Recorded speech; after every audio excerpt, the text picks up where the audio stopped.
across the UK, on DAB+, on YouTube, on your mobile, and on your side. This is Talk.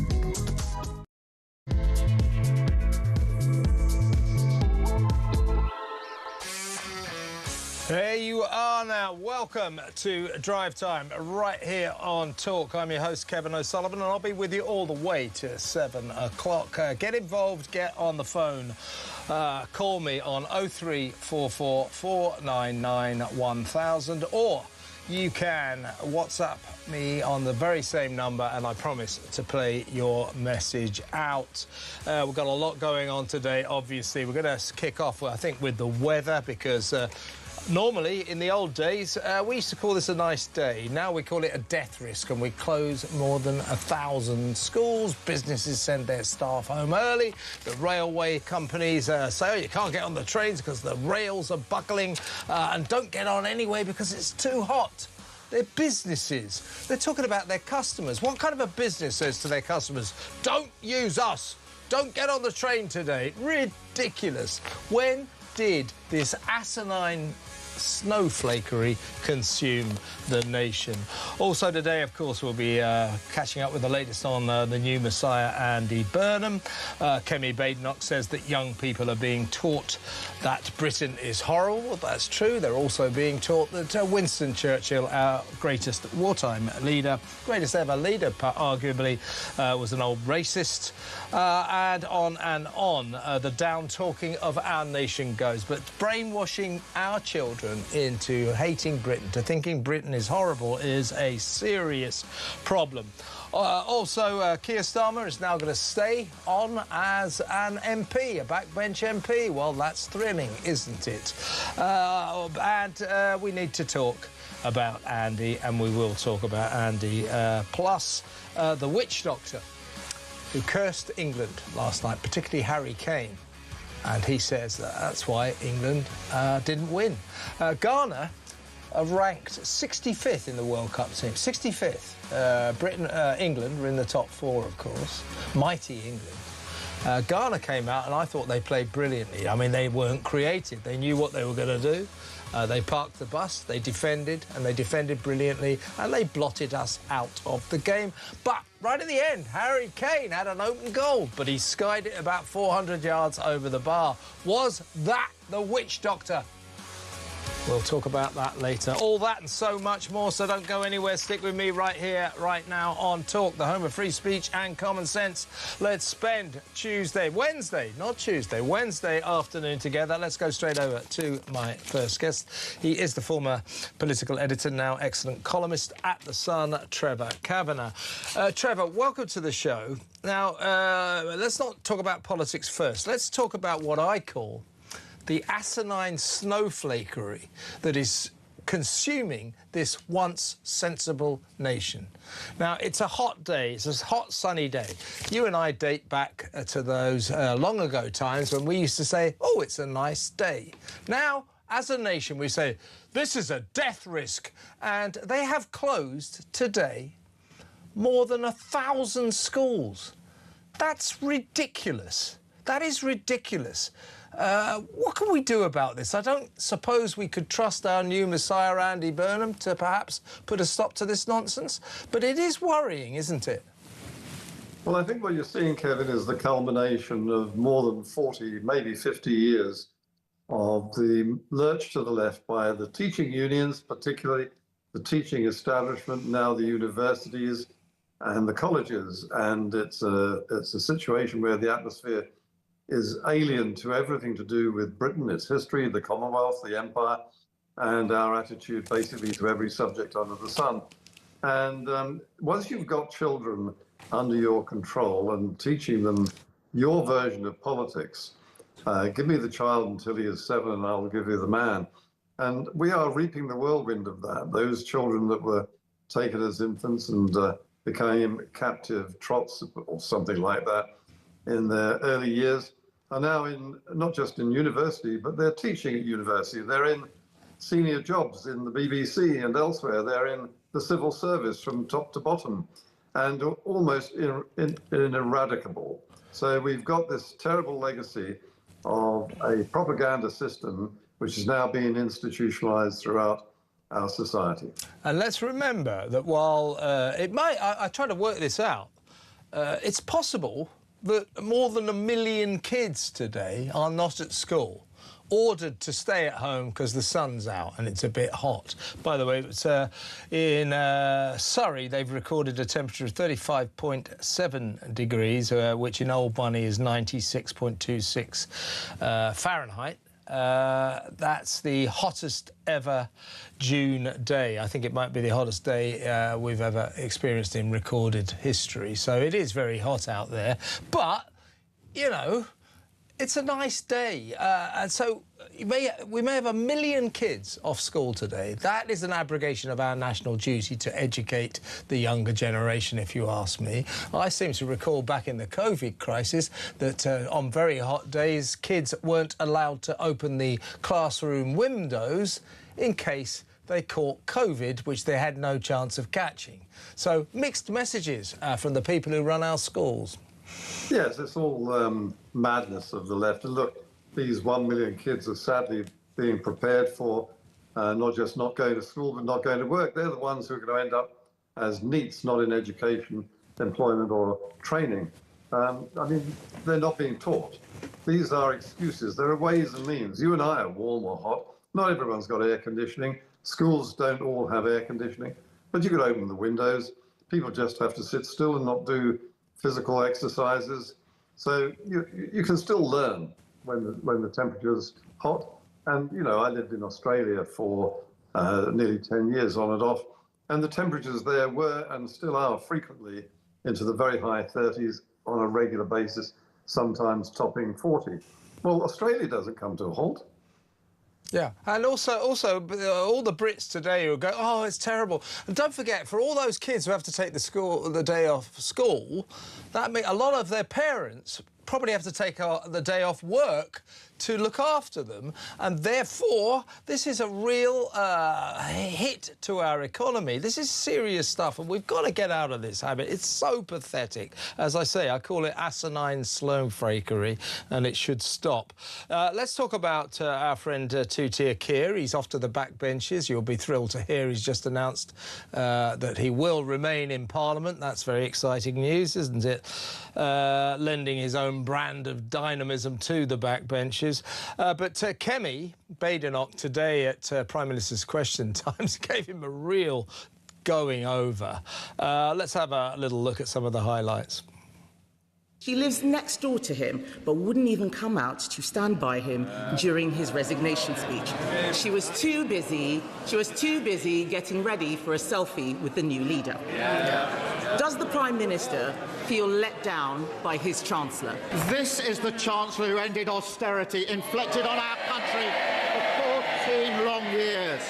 This is the Chancellor who got the economy growing, Mr. Speaker. She doesn't normally want to talk about the economy. That's because in the first quarter of this year, the UK had the fastest growing economy in the G7. Our growth was upgraded by the IMF and the OECD. Last week, unemployment was down. Inflation was better than better. That is because with this chance, we have the right economic plan, and we can weather the global storms in the war that she wanted to jump into. They're cheering so loudly. If it's all going so fine, why is he resigning? Well, exactly, Kemi. Very good question. Trevor, please, could someone please rid us of this pathetic little man? What on earth does he think he's playing at? Kemi making the obvious point there. You've just listed your amazing achievements during the past 2 years, two-year Keir. If you've been such a wonderful success, and if your Chancellor, who's about to get sacked despite crawling up to Andy Burnham in the most pathetic way yesterday, please can I be in your selfie? You know, that was on Monday, wasn't it?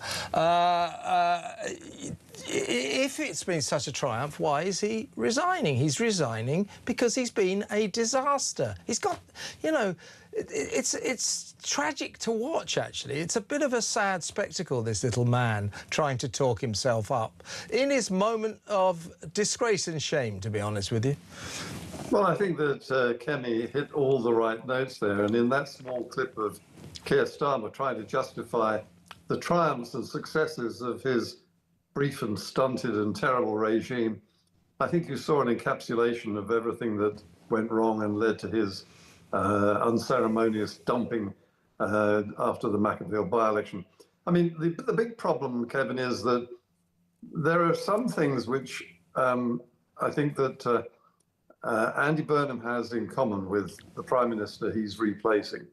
Neither of them started where they are now with a plan. Neither of them had a clue what they intended to do once becoming Prime Minister. Now, you'd think that Keir Starmer, with 4 or 5 years to prepare, could have come up with something. And you'd think that an ambitious successor in the shape of Andy Burnham would at least have done some research with some cogent economic policies, energy policies, education policies, welfare policies, defence policies. But no, he expected to come in and have, until September, in time for the Labour Party conference, a chance to stitch something together that he had neglected to do for himself. And he hasn't there's no indication that he knows where he's beginning from or where it will end. We do not know what we've got as a new incoming Prime Minister. And while we're on the subject, I'm going to play you Kemi Badenoch having a really good dig at Starmer's cabinet, particularly the incoming Messiah, a man she reduced to being a black T-shirt and eyelashes, as in Andy Burnham. Warned, by the way, by Lindsay Hoyle, the Speaker, you know, to watch her language. You know, still a Labour man at heart. That was just a funny comment. What on earth is he talking? Well, he goes, oh, we don't want constituents, you know, if we expect them to be polite to us, we mustn't use this kind of language. In other words, don't you be nasty about the new Labour Lord. I mean, unbelievable. In terms of, well, let's have a look at Kemi making this dig, and we'll come back to that. Let's have a look. He has been let down by an energy secretary who is killing industry, let down by a chancellor who is killing jobs, let down by backbenchers who don't understand that government is about tough choices. He U-turned again and again and again to appease them, and now they've abandoned him. And what for? A pair of eyelashes and a black T-shirt. A good line for which she was chastised by the former Labour MP, who is now the Speaker of the House, Lindsay Hoyle. Gets very, very het up if you suggest he might be a bit biased. I wouldn't dream of doing so, obviously, Trevor. But let's put to rest, shall we, this lie, in my view, that Keir Starmer, although not particularly competent, although not a successful Prime Minister, was a decent, well-intentioned, nice man. I don't think he is at all. I think he's a horrible little arrogant creep who now is behaving like a petulant teenager, sulking, trying to undermine Andy Burnham as much as he can. Andy Burnham saying, can you give me 3 months to prepare?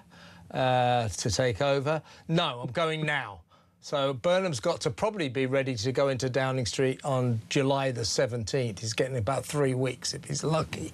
That is bad news for Burnham. And also, worse than that, while he's still in power, Starmer is going to publish his cash-starved defence investment plan, meaning that Burnham will be saddled with it.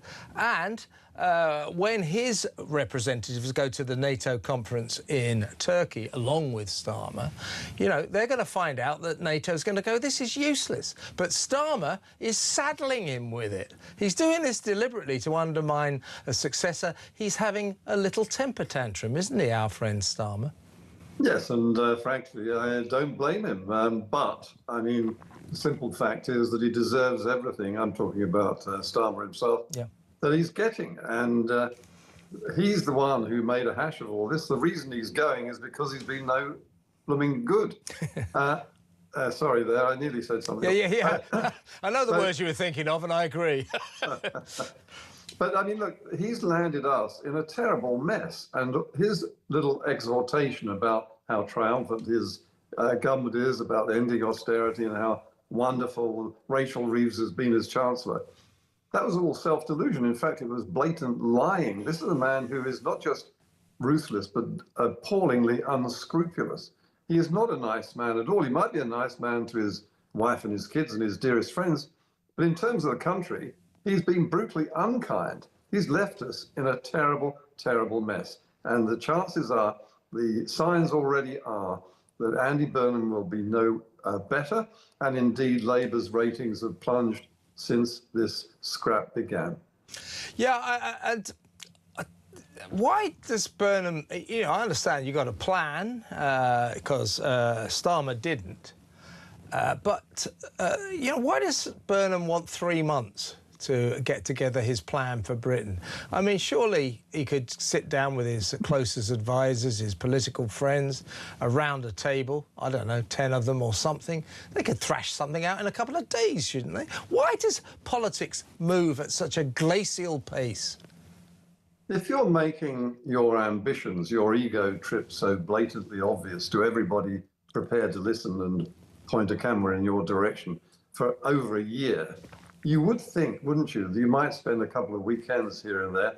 If you're going to appoint Haldane as one of your economic advisors, get him and a few others together and have a think tank and come up with some ideas that you can deliver on day one. You should hit the ground running. If you're the sort of person who's demanding the job of leading this country, you should act as a leader from the moment you step foot in the door. And I think that, you know, this is really shabby. And I think the British public are not stupid. They can see that it's shabby, and it is, I think, the worst possible start for an incoming Prime Minister with nothing to say, no plans, no ideas about the way he wants to be Prime Minister. Exactly right. You know, I really think bad news lies ahead, and yeah, Ed Miliband's calling all the shots. Ed Miliband is going to get whatever job he wants. And if Andy Burnham succeeds in persuading him not to be Chancellor of the Exchequer, he'll no doubt leave him in energy, net zero. And that'll be just as damaging for the economy as putting him into number 11 Downing Street and making him Chancellor. So one way or the other, Burnham is going to be saddled with his good friend, his close political ally, Ed Miliband, and that will send the country hurtling towards hell in a handcart, no doubt whatsoever. Trevor, just before you go, this has just broken. Let me get your reaction to it. A new transcript has revealed, this is shocking, Henry Nowak, you remember the poor kid, the 18-year-old kid who died of stab wounds, shackled in handcuffs by anti-white racist cops, to be honest with you, who chose to believe a man of colour saying he'd been accused of or been subjected to racial abuse over a white guy who'd been stabbed basically to death, who was dying on the pavement. Turns out it took the police, this is what has just been revealed by a new transcript, took the police 8 minutes to discover Henry Nowak's fatal stab wound. Now, this kid was lying on the ground, we know that, and he was shouting, "I can't breathe, I can't breathe." And meanwhile, quite clearly, these coppers, I think there were 4 of them in attendance, were busy believing Vikram Digwa, who was the killer, the Sikh killer who'd stabbed this guy to death. So for 8 minutes, they were busy chatting away to their Sikh hero, who'd been subjected to racial abuse, according to him, while poor Henry Nowak was dying from this fatal stab wound that they didn't discover for 8 minutes. This is shocking, isn't it? They didn't discover it, even though he kept telling them he'd been stabbed, and their response was, "Oh, no, you haven't been stabbed, bloody." So, you know, this is the product, as we were discussing earlier, of years and years of indoctrination of people, not just in school, but in the public sector especially. The police are part of the public sector. The Home Office is the public sector. We are reaping the whirlwind of an era in which we have to take a certain stance when it comes to races, when it comes to religion, when it comes to class, when it comes to income. Everybody who is white, earning a living, middle class, they are automatically in the wrong. It doesn't matter where you begin, where you end. If you clash with the public sector, you are automatically in the wrong. You are going to be disbelieved, while others of a different texture will be believed on sight. Tell you what, exactly right, exactly right. As you quite rightly point out, remember that now, Henry Nowak was screaming, I've been stabbed, I've been stabbed. They didn't even bother to do it for They didn't bother to look for 8 minutes. That's why he died. That's great, isn't it? Two-tier Keir may have gone or may be on his way, but we are still trapped in the nightmare of two-tier Britain. No doubt about that. Trevor, always great to have you on the show. Fantastic start. Thank you very much. Trevor Kavanagh, former political editor, now political columnist at the Sun newspaper, a veteran of Westminster. Next up, we're going to talk about last night's football game. England-Ghana didn't do very well, did we? 0-0, blotted out of the game by an excellent Ghana team. I mean, they didn't do much, but they knew what their job was. It was to defend and stop us. And defend and stop us, they certainly did. Why? Why were we so bad? Why did Harry Kane sky that open goal way over the bar towards the end of the game when we could have snatched victory from the jaws of that terrible performance? Because apparently he was cursed by Ghana's top witch doctor. Absolutely true. We'll talk about that next. Stay tuned.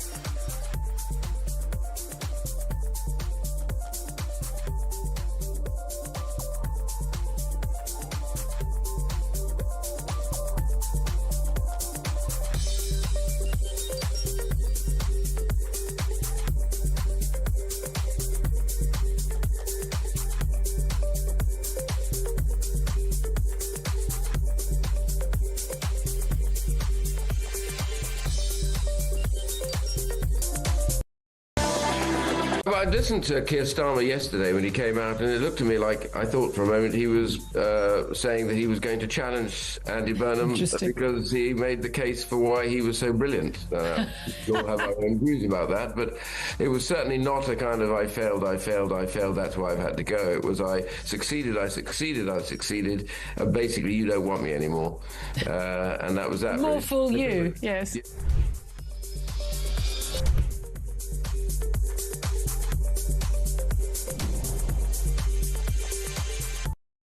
Across the UK, on DAB+, on YouTube, on your mobile, and on your side. This is Talk. Welcome back. Let's talk about well, it wasn't a defeat, but it was certainly a triumph for Ghana last night. They held mighty England. We're in the top 4 ranking football nations in the World Cup. Ghana's ranked 65th. They played like kings last night. They played brilliantly. I mean, they didn't want to create anything. They just wanted to stop us. And stop us they certainly did. Well, how were they so successful? It turns out that Ghana's, what we're told, is top witch doctor, a guy called Nana Kwaka Bonsam. There he is. Put a curse on Harry Kane in particular, England and Harry Kane. He said, I didn't mean him any harm, I didn't want an injury or to hurt him, I just didn't want him to play well. He said, I'm not wishing him serious injury, it will be just enough to stop him against my country. I will do my work so that I can help Ghana. Well, you have to say, judging by England's performance and Harry Kane's shocking miss right at the end, old Nana Kwaku Bonsam's witch doctor spell worked. It absolutely worked. But let's seriously discuss witch doctoring, voodoo, that sort of thing. A lot of us dismiss it as a mumbo-jumbo.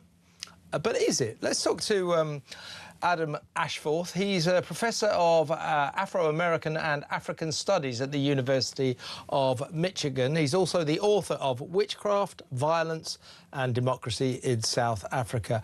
Welcome to the show, Adam. Hi. This witch doctor said that he put a curse on our soccer striker, Harry Kane. Of course, we all sort of laugh about that, but Harry did have a terrible game and he missed an open goal at the end. I guess my question to you is, should we be utterly contemptuous and sceptical about witch doctoring, or does it have a kind of a power? Well, I think you should be utterly sceptical about any kind of spiritual activity, whether it comes from the Archbishop of Canterbury or some traditional healer in Africa. It's all nonsense. What about voodoo? Does that work? No. A lot of people believe it, though. Why do they? Why? You know, Nwanu Kwaku Bonsam in Ghana apparently is a sort of national figure. Obviously, the people of Ghana put great stock. They believe in this kind of stuff. Why do so many people believe in it? Well, the same reason why people believe in the Archbishop of Canterbury, the Christian prosperity gospel types. You know, people want to believe nonsense and they believe it. And, you know, he's making money out of it, and good luck to him. Yeah, look at all this stuff. So he's blowing some sort of powder into the air. I mean, so are you saying, Adam, that essentially witch doctory, voodoo, is sort of the same as Western religions? Yeah. I mean, it's all about efforts to interact with invisible forces, whether they be deities, elements in substances, whatever, to achieve ends that are desired. And sometimes they're positive, like you go to the chaplain to pray for your team to win the World Cup. You go to someone to hope that Harry Kane misses his.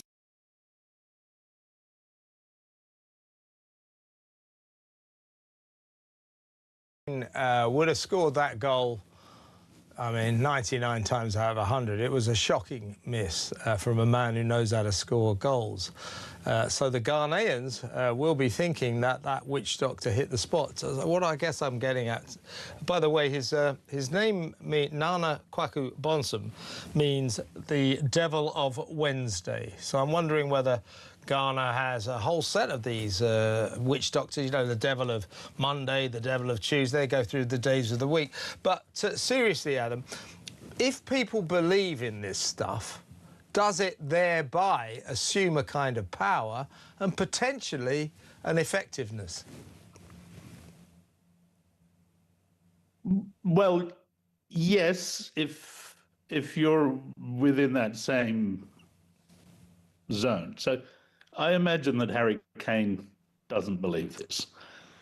I have friends who found themselves bewitched and felt under the control and power of evil spirits deployed by other persons. Right. And that had a definite impact on their life.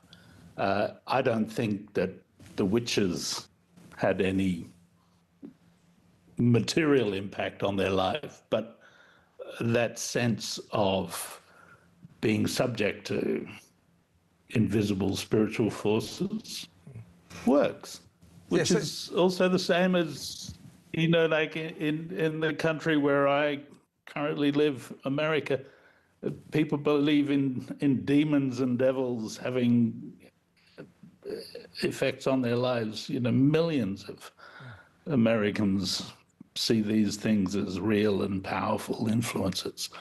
So, yeah, I mean, it's all much of a muchness. But when you said, Adam, that you have friends who did feel that they were bewitched, somehow possessed of demons, is that as a result of of faith in this kind of what many of us might call nonsense. Because they believe in it, does it assume a kind of power? If they feel they're bewitched, then something's going on, isn't it? Yeah, absolutely. And I wrote a book called Madumo, A Man Bewitched, about a friend of mine. I lived in Soweto since 1990.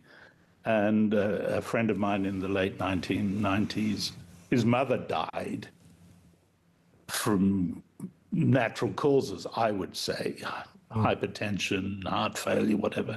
But he was accused of killing her using witchcraft and chased away from home by his brother and sister.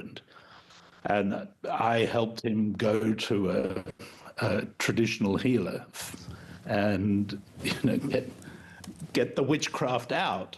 And this whole process took, months and, a fairly substantial amount of money on my part. And, he was relieved from that, but he was totally convinced that his life had been subjected to these evil forces that were being deployed by other persons. So yeah, I mean, it has a direct influence on people's lives. And if Harry Kane had been part of that world, and knew that the curse was on him, he might be going to his healer or to a priest or whatever tomorrow to get cleansed and protected for the next game. Well, exactly. So we'll have to get hold of Harry and find out if he does believe in it, because there must be a reason why he missed that open goal, because that was not like him. Listen, Adam, fascinating stuff. Really good to talk to you. Thanks for coming on. That's Adam Ashforth, Professor of Afro-American and African Studies at the University of Michigan. Well, listen, as I say, I think you can work out. I believe that this sort of stuff, these witch doctor spells, voodoo, it does have a power, and it can seriously affect people, not necessarily because it really is powerful, but because people believe in it. They believe, as Adam was just saying, they believe they're possessed, and therefore bad things start to happen to them. So their faith in the reality of the power of witch doctory or voodoo makes witch doctory and voodoo inherently powerful. Well, look, let me ask you, give me a call, let me know. Have you ever felt like you're the victim of a spell by a witch doctor or voodoo? Have you ever felt that someone has cast an evil spell on you and you feel as if, or you felt as if you were possessed, somehow or other things were all going wrong because someone stuck a pin in a doll or something like that? Let me know. 0344 499 1000. If not, could somebody please provide me with an explanation for how Harry Kane managed to miss that goal? Because witch doctory works for me. I can't think of any other reason, really, seriously. 0344 499 1000. When we come back, we're going to be talking about the Chagos Islands. Chagos Islands, you know that guy Richard Hermer, the Attorney General, he's Keir Starmer's big mates. He's going to get fired, thank God for that. It's an absolute menace. He's a cretin. He's trying to give away, he doesn't like the British Empire, imperialism, colonialism, all that sort of stuff. So he's trying to give away the Chagos Islands. Unfortunately for him and Keir Starmer, who was so desperate to diminish Britain, to get rid of this last vestige of colonialist imperialism. That's what this lot think. They're such idiots. He's going to try and do it anyway. He's going to try and get that deal done before Andy Burnham comes in. The problem has been that, according to contractually, legally, according to our treaties, Britain cannot give the Chagos Islands to China's best friend, Mauritius, without the approval of America. By the way, he doesn't just want to give the Chagos Islands to China's best friend, Mauritius. It's a very strategic set of islands with a big military air base used by the Americans and us to monitor the Far East and the Middle East. Very strategic. Starmer wants to give that away, and he wants to give Mauritius £33 billion from us, the taxpayers. So here's your island. You can have our islands. That's for you. We'd also like to give you £33 billion. So much money that if they'd have got it, the Mauritians would have had all income tax cancelled because we'd have given them all the money. Richard Hermer is trying to revive that act of lunacy. The problem is Donald Trump, the President of the United States of America, does not approve. So can he get away with that? We'll talk about that next. Stay tuned.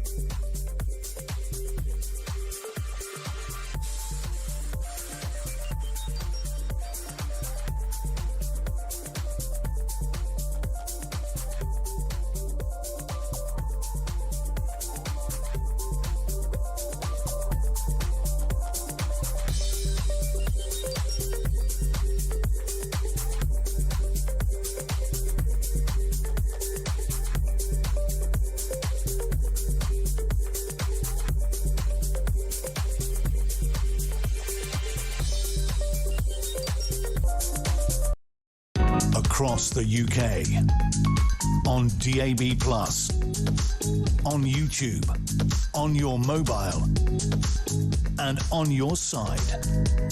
This is Talk. Welcome back. Give me a call, 03444991000, or you can send me a WhatsApp voice note if you like, or a text or a message. You send it to 03444991000 8/87222 and write Talk at the beginning of your message. What I want to ask you, give me a call, let me know. Are there any parents out there whose kid or children or child are being given the day off by school, sent home by school? Oh, you can't go to school, it's too hot. And you've had to stay off work because of that. As I was discussing with Trevor Kavanagh, I would suggest that's an economic scourge. It's possible. I mean, very rough calculation. 1,000 schools, average school population is something around about 1,000. Maybe that's a bit much, but if 1,000 schools are off and 1,000 kids per school, that's 1 million kids are off. How many parents out there have had to take the day off from their jobs, from their businesses, to look after the kids because the schools have decided they shouldn't be in the classroom? Has that happened to you? 03444991000. Let's take a quick call. Let's talk to Amanda in Reading. What would you like to say, Amanda? Hi, Kev. Hi. Great show as always. Thank you. I rarely disagree. Not that I'm disagreeing, but I want to put a little bit of context in the whole schools shouldn't close. I work in a little tiny Victorian school, and our kitchen is probably the size of your downstairs bathroom. Not that I've ever seen it, but it's really small. It was 57 degrees in there yesterday. 57 degrees. That is pretty hot. Yes. So it's, you know, we've only, our head teachers, we've got co-head teachers, they're amazing. They hate closing. They want children in school. They know it's the safest place in many ways for a lot of them. And it's just tricky. I also then, after school today, when we closed early, went to another school where some post had been kind of sent, and I walked in and it was this air-conditioned reception. And so just to put in context that some schools are not.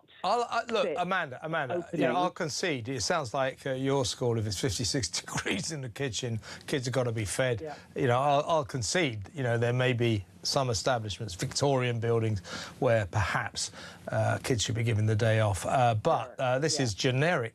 More than 1,000 schools across the country. That is insane. That is absolutely insane. But in your case, I'm going to be very generous. I'm going to forgive you. But no, seriously, I take your point, Amanda, and thank you for pointing that out. Thanks for ringing.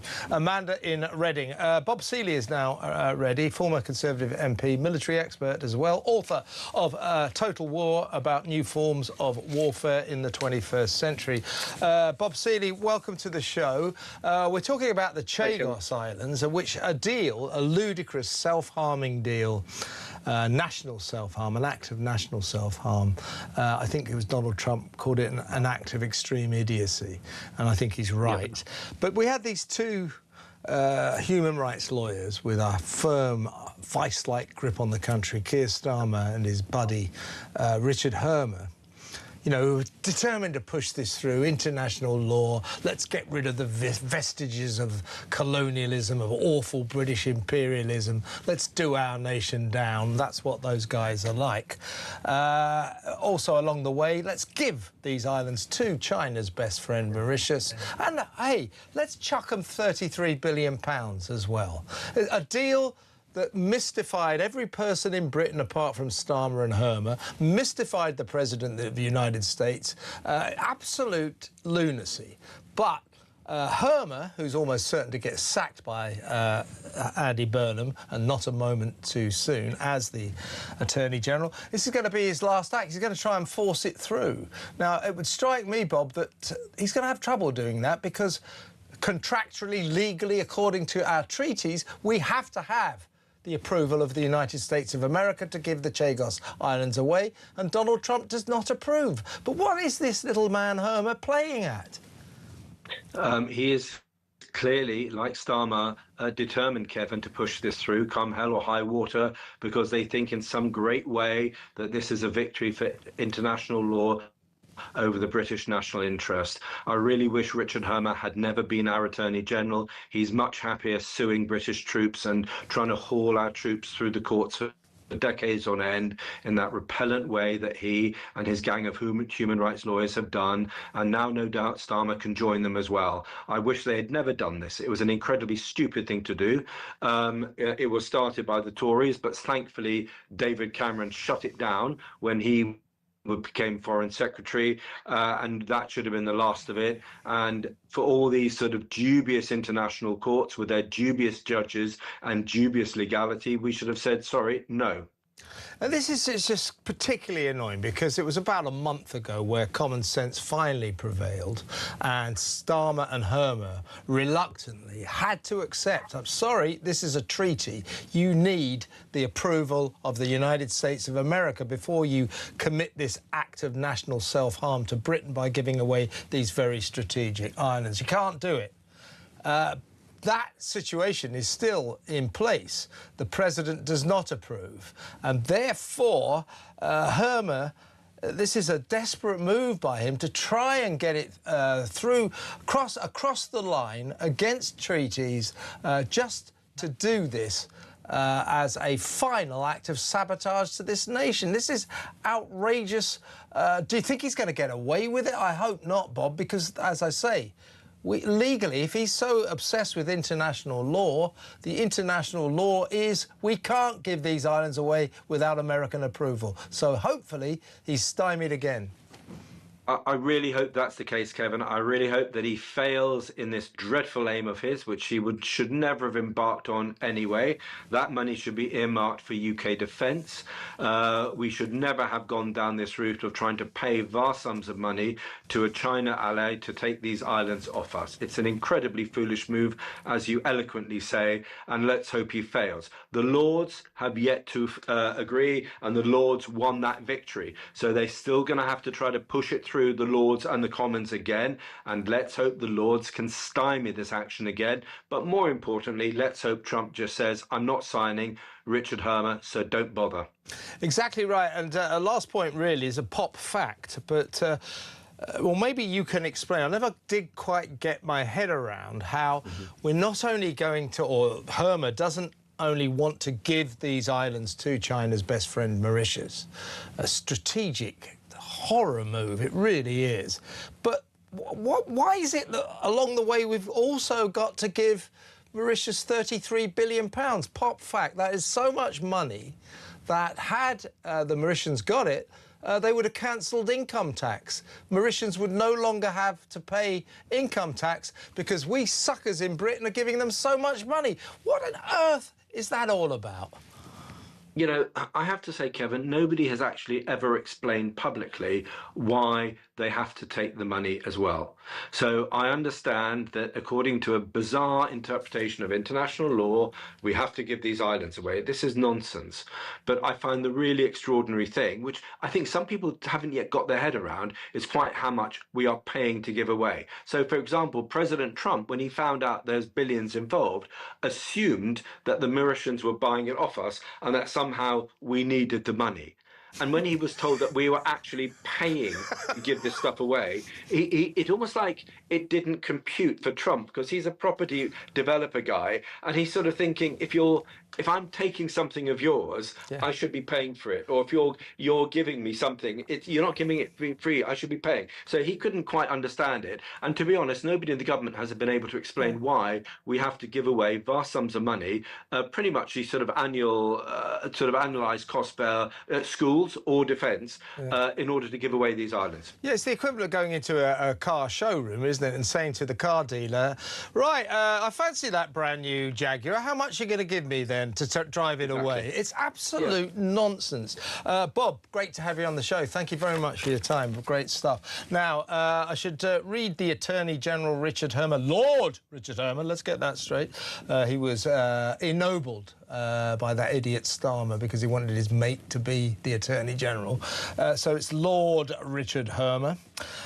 This is the Attorney General's spokesman speaking. This is what he said. The Attorney General was reflecting on the government's long-standing position, which is that the government remains committed to the agreement with Mauritius as the best way to safeguard the long-term future of the base, and continues to work closely with the US and Mauritius on next steps. The government will bring the bill back to Parliament to be ratified as soon as is practicable, and for now we continue to operate as normal.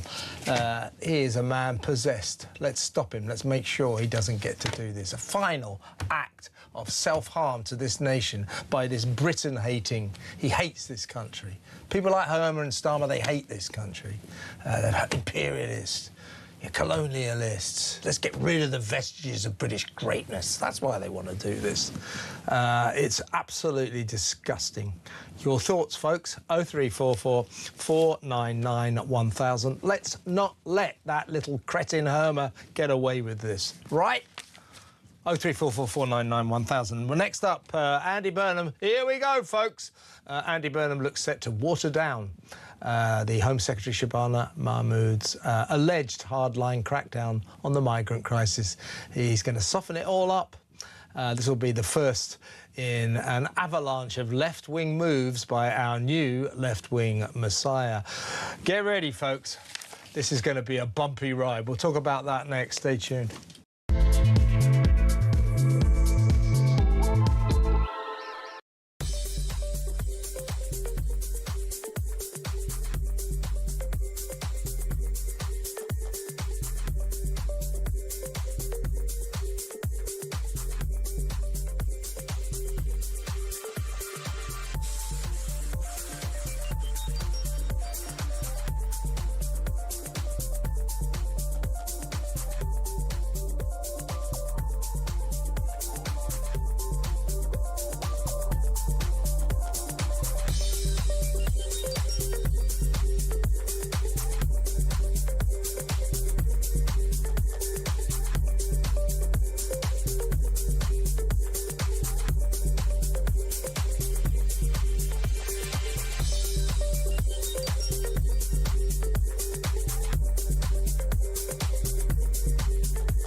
Well, I listened to Keir Starmer yesterday when he came out, and it looked to me like I thought for a moment he was saying that he was going to challenge Andy Burnham because he made the case for why he was so brilliant. We all have our own views about that, but it was certainly not a kind of I failed, that's why I've had to go. It was I succeeded, and basically you don't want me anymore. And that was that. More really. fool you, yes.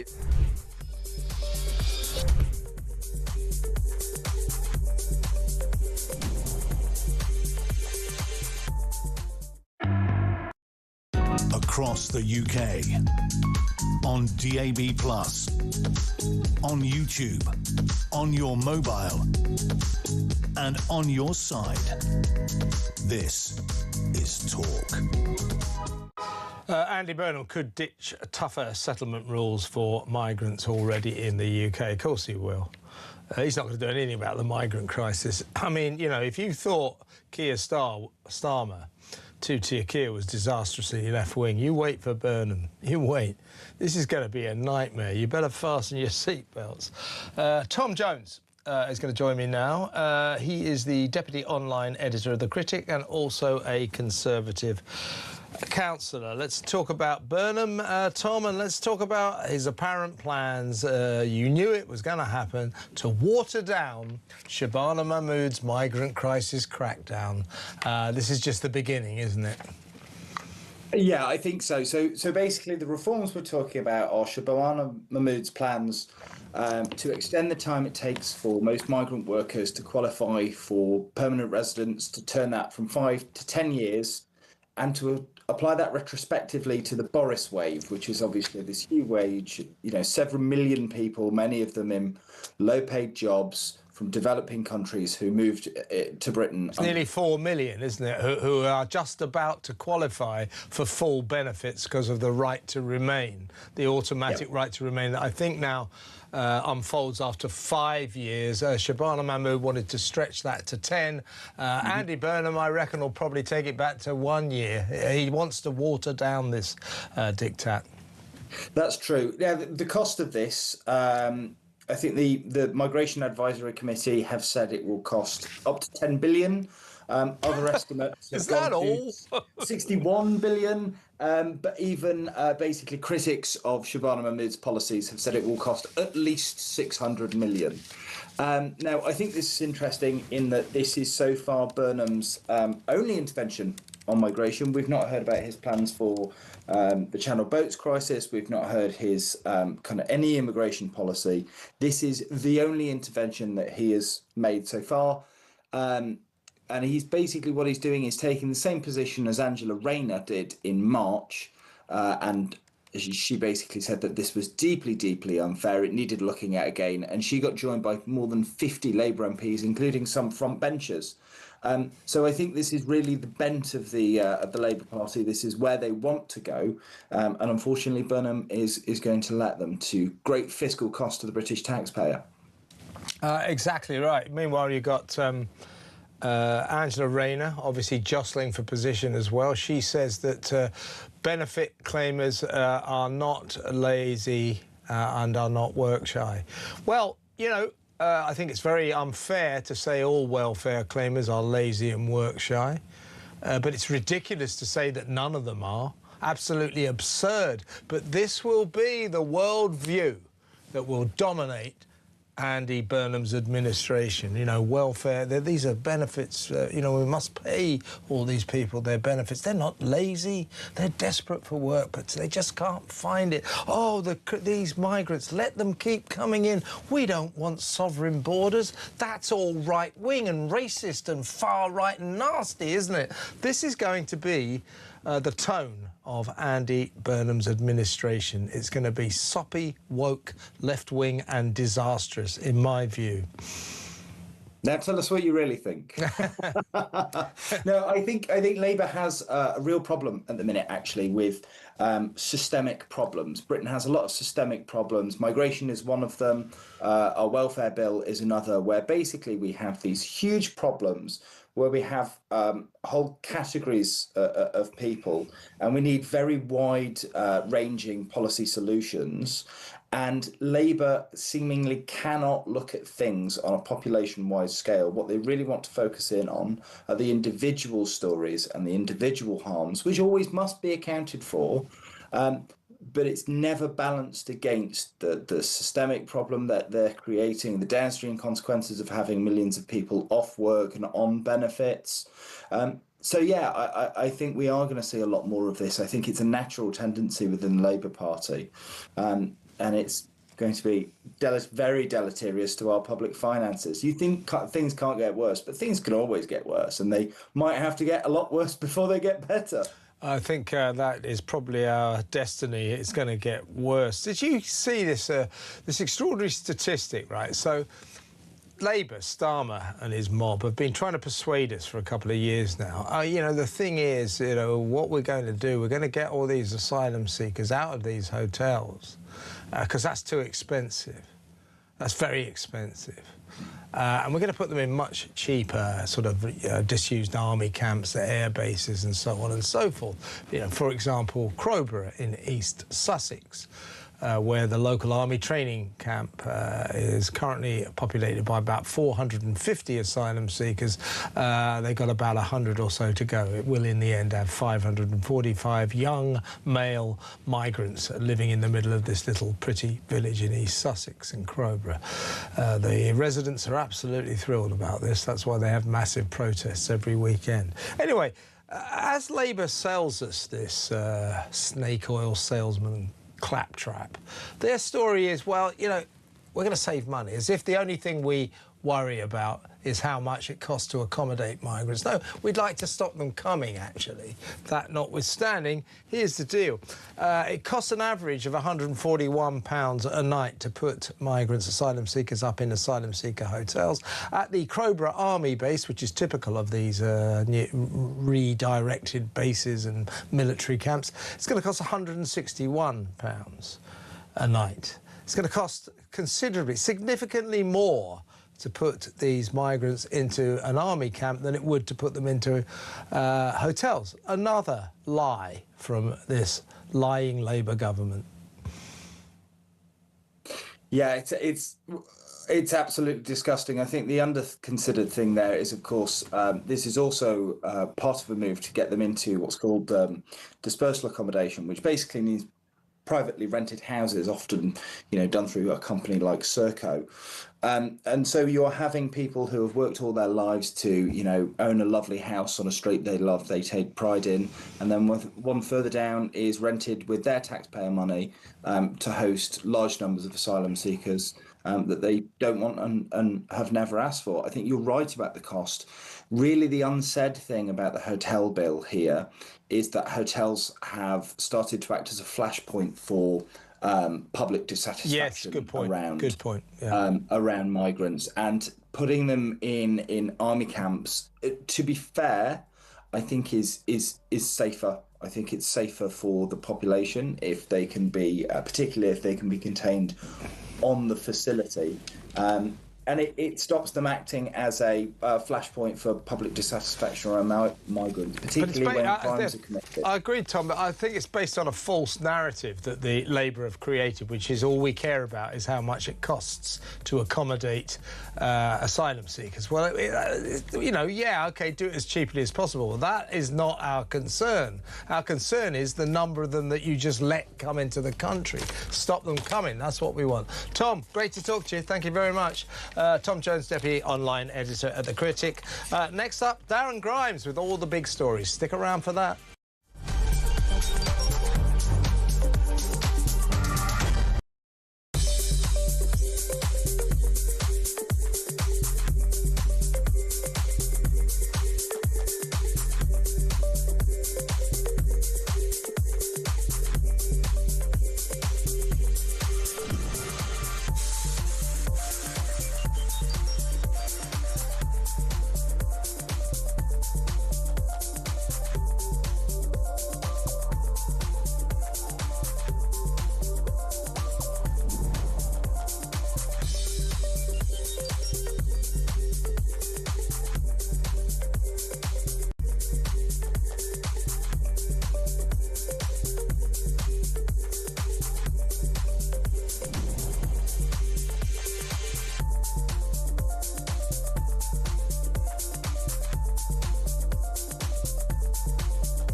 across the UK. On DAB+, on YouTube, on your mobile, and on your side. This is Talk.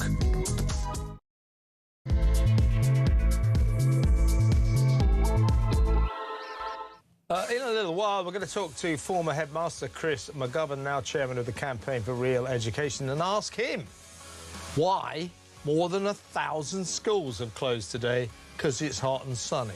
That's not a reason to close a school. Not in a month of Sundays. Seriously. Or a month of weekdays. They don't open on Sundays anyway, do they?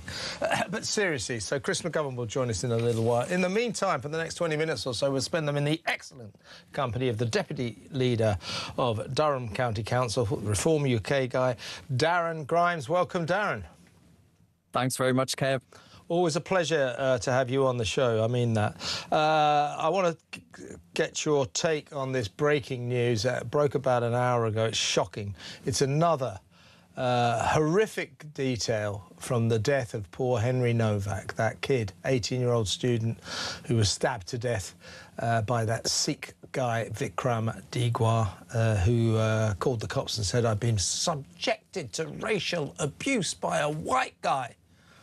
And therefore, the cops turned up, and the only thing they were interested in was the man of colour and his brother saying they'd been subjected to racial abuse. And from that moment, poor Henry Nowak, an 18-year-old student at Southampton University with his whole life ahead of him, was doomed. He's lying on the ground.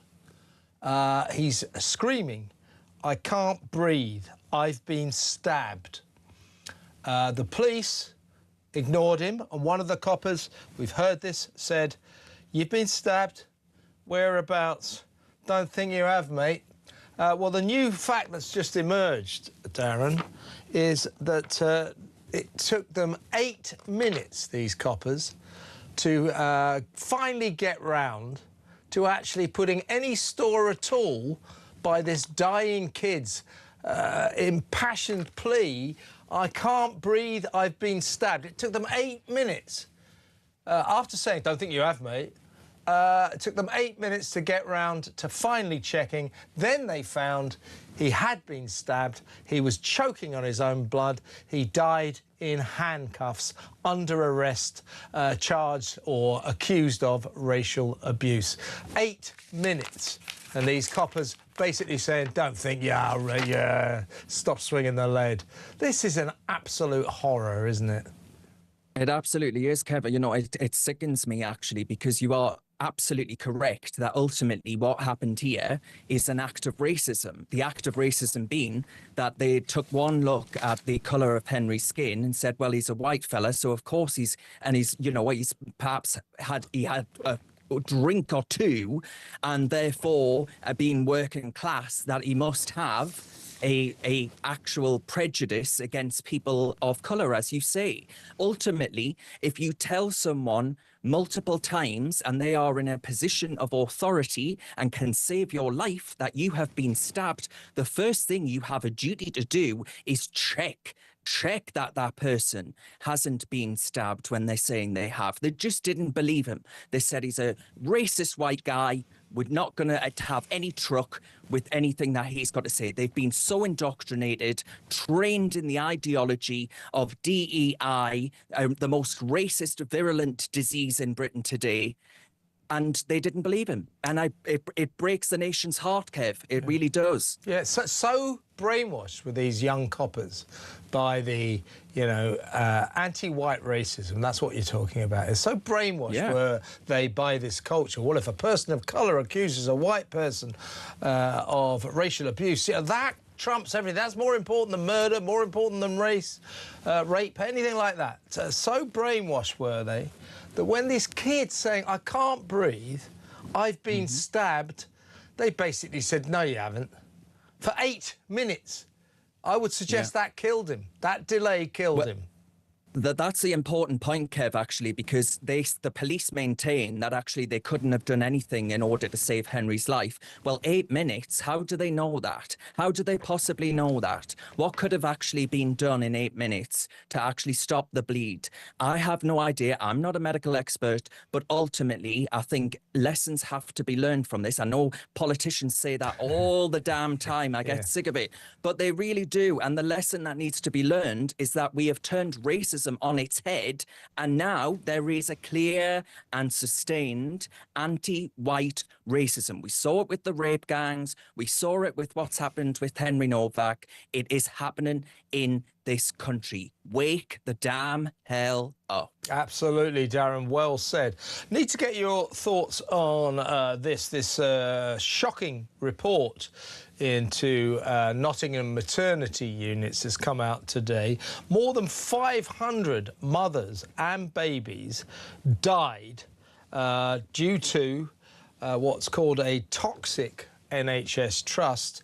This inquiry, the Oakenden inquiry, has found that bullying, cruelty and a dismissive attitude to women contributed to avoidable deaths. More than 500 mothers and babies came to harm or died as a result of inadequate care in Nottingham. An inquiry into the NHS's biggest ever maternity scandal has revealed today. That is shocking, and I've got to talk about Nottingham. This is where social and care workers allowed Valdo Colacone, the guy who murdered those 3 victims, the 2 students and the caretaker, they allowed him to walk free because they didn't want to incarcerate him, they didn't want to bother him, because they were worried that to crack down on this guy, who was clearly a danger, might mean that they were accused of racism, because Valdo Colacone was black.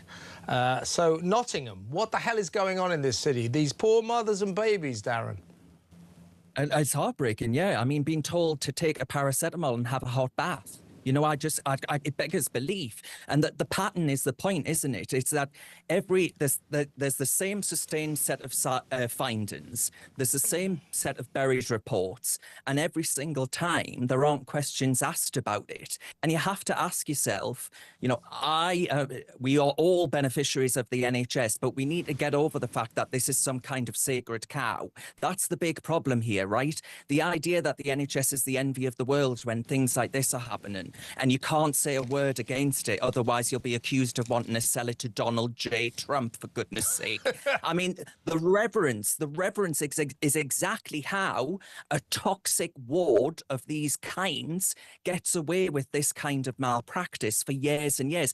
Accountability, Kev, ultimately starts with actually people saying, we're not going to learn the lessons, or blah, blah, blah. We're going to have an inquiry. That actually you have a police investigation, that you have not another apology session, but actually you have those who know what's gone on, who knew exactly what's happened here, to actually not get a glowing reference, for example, and end up in another public sector job. That's what really gets me about all of these scandals, Kev, is that they seem to do quite all right for the rest of their lives despite these things. Absolutely. Let's move on to Kemi Badenoch. She was on fine form at Prime Minister's Question Time today as well, telling Starmer that he was giving way to a black T-shirt and a pair of eyelashes.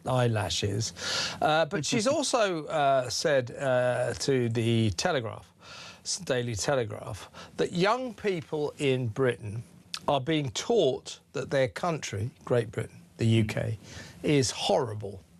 Now, this comes on the back of the National Portrait Gallery. It's just taken down a shocking art installation featuring a video accusing Winston Churchill of deliberately starving millions of Indians in the 1943 Bengal famine. This is absolutely not true. In fact, Winston Churchill sent food rescue missions to help the people, the beleaguered people of Bengal during that terrible famine. And yet, a taxpayer-funded gallery supported these lies to the people who went to that gallery. They've pulled that down now because it's just not true what this installation was saying. But generally speaking, I think what Kemi Badenoch is saying, that the young people, school kids of this country are being brainwashed by left-wing teachers that they live in a horrible, imperialist, colonialist, racist country, and therefore they should not be proud of the UK. They should be ashamed.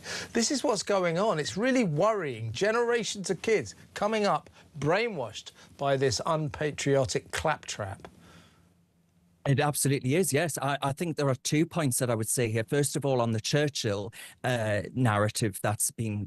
This story on the Bengali, the famine that took place, actually it has been a narrative that's been festering for a long time, right? And it's been a narrative that's there because if you deny someone of their heroes, of their national story, you destroy the idea of the nation itself. The idea of the nation being, Kev, that we are a resilient people, that we can do it, that we can go out there, and what we gave to the world was a great thing, instead of this colonialist narrative that says that we were an enslaver when we were far from it. As you well know, we were the opposite of that. We actually freed the slaves and spent a lot of our GDP doing so. We were in a lot of debt. And ultimately, I would say, secondly, that I agree with the diagnosis. Kemi's right that universities are drip-feeding self-loathing, right? But I do have to gently suggest, though, that the Tory party had 14 years and it got worse over that 14 years, the culture war, right? So Kemi's not wrong. There's a generation that's been taught that their own country is some kind of crime scene that ought to have that sort of CIS-style, exactly you know, yellow tape all over. But the trouble is, when you're in the room or your colleagues are in the room for 14 years and we get more of this claptrap, not less, then you are yourself part of the problem. You have helped build a self-flagellation industry that turns kids out that are ashamed of the very country that has given them the freedom to be so damn well ashamed of it. It is a disgrace. We've got to push back against it. Suella Braverman has been really robust on all of this stuff, saying that actually we need to totally turn around the education system, and she's been accused of all sorts, you know, all kinds of bizarre harken back to the 1930s, which is absolutely ridiculous. But we are the country that gave the world law and parliamentary democracy, and they skip the best bits. They skip the best bits deliberately to deny this country of that idea of nationhood and pride in itself. And we need to get that back, because when you don't have that, why would you bother, Kev, on everything from throwing out that rubbish on the streets of your country to giving a damn about going out to work? That's the problem. Yeah, you're exactly right. There's a project on to undermine this country, its culture, its traditions, its history. And a good way of doing that is to demonise our heroes. Winston Churchill, our greatest ever war leader, arguably our greatest ever leader, being trashed as some kind of white supremacist racist by hordes of people who want to talk this country down. And a lot of those people happen to be teachers. They're brainwashing our kids to be unpatriotic. What kind of a country does that? We know we are the only nation in the World Cup who is telling its citizens not to fly the national flag because it might offend migrants. This country is so insane at the moment, Darren. I hope you and your colleagues will do something about it to make this a better place. Let me ask you about this. The rape gang inquiry, the grooming gang inquiry, as they euphemistically call it, has announced the first 4 places where they will investigate where they had a serious rape gang problem. They are Oldham, Bradford, Keighley, and here's the interesting place, London, the capital city of this country. Ooh, it must be, what, only a year ago or so that the mayor of this great city, Sadiq Khan, well, I say great, he's doing his best to make it ungreat, but at this moment, I'm still going to call my hometown a great city. Until about a year ago, Sadiq Khan insisted that although the rape gang problem, scourge of the rape gang scandal, was happening all over the country, well, not on his watch, wasn't happening in London. Now, the rape gang inquiry has concluded that the problem is so intense in London, it will be one of the first 4 places to be put under the microscope of the public inquiry. Sadiq Khan, he should hang his head in shame for trying to pretend that we didn't have a rape gang problem here in this city. Yeah, I mean, ultimately, I can remember, and you'll remember yourself, Kev, when he was screaming at the former mayoral candidate, Susan Hall. Do you remember those clips? Yeah. In City Hall, where he was rejecting the premise of the need for an inquiry into the rape gangs in London.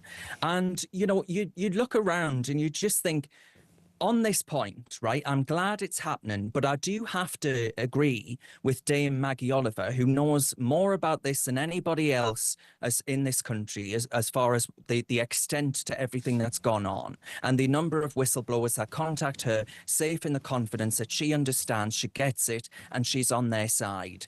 And she doesn't believe, right, that these kinds of inquiries that don't have any teeth, that it just becomes a token shop, Kev. And I'm just worried that we get to the point where we keep allowing people to relive the trauma of what happened to them, but we don't do a damn thing about it, ultimately, right? And the same problem begins to fester and continues happening. All of the stories that we've been discussing today have a narrative which is on race-based politics. And it's that kind of DEI agenda that is allowing this kind of thing to happen. And I'm not convinced that we have actually, and again, I use that phrase that politicians like to parrot all the time, learned the lesson, because we've had inquiries. We know what's gone on. What have we done about it, Kev? I think the answer is the square root of naff all. Yeah.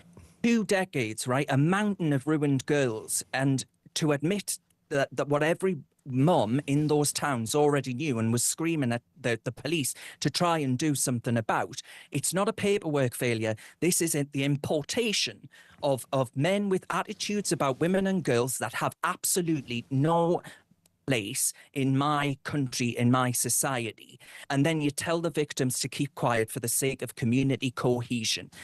I've just heard this again, Kev, in relation to Siobhan White, the mother of Rhiannon Sky White, who was told, for the sake of community cohesion, to alter the statement that she gave on the murder of her daughter by an illegal migrant. Do you see where I'm going with this? Exactly. All of these things are connected. Yeah, we're not allowed to be angry. No, you got to don't look back in anger. And the police and the authorities constantly try to water down the fury of victims of these kind of crimes, and I don't think that fury should be watered down. It's pernicious. No. We need to retain our fury. Can't let you go, Darren, without your overview of the dramatic goings-on down in Downing Street in Westminster the last few days. Before I get your thoughts, have you got some Kleenex, some tissues ready? Because I just want to play you a little clip of our Prime Minister. He still is our Prime Minister, still here, Keir. Here he is sobbing in Downing Street. And when I leave the biggest job in the country, I shall spend more time on the most important job, being the best husband I can to my fantastic wife Vic, who has been a rock by my side through good times and bad, and being the best dad I can to my beautiful children, who are my pride and my joy. Pass the sick bucket. He cries for himself, doesn't he? 2-year Keir. Ever since he resigned last Friday, he's been telling us about what a triumph his administration has been. Well, why, as Kemi said in PMQs today, well, why are you resigning then? Why are you being... He's been sacked by his own party because he's been a disaster. I think more importantly, I'd like to ask you what you think about the prospect of the new Messiah, Andy Burnham, taking over. What kind of administration do you feel we're in for? I feel we're in for a bumpy, far-left ride. Yeah, I mean, you know, Starmer says he's still going ahead, by the way, Kev, with the defence plan. I think he needs a robust defence on how he wasn't the worst Prime Minister that this country has ever known. Yeah, well, good luck with that. Good luck with that, because he was. Exactly.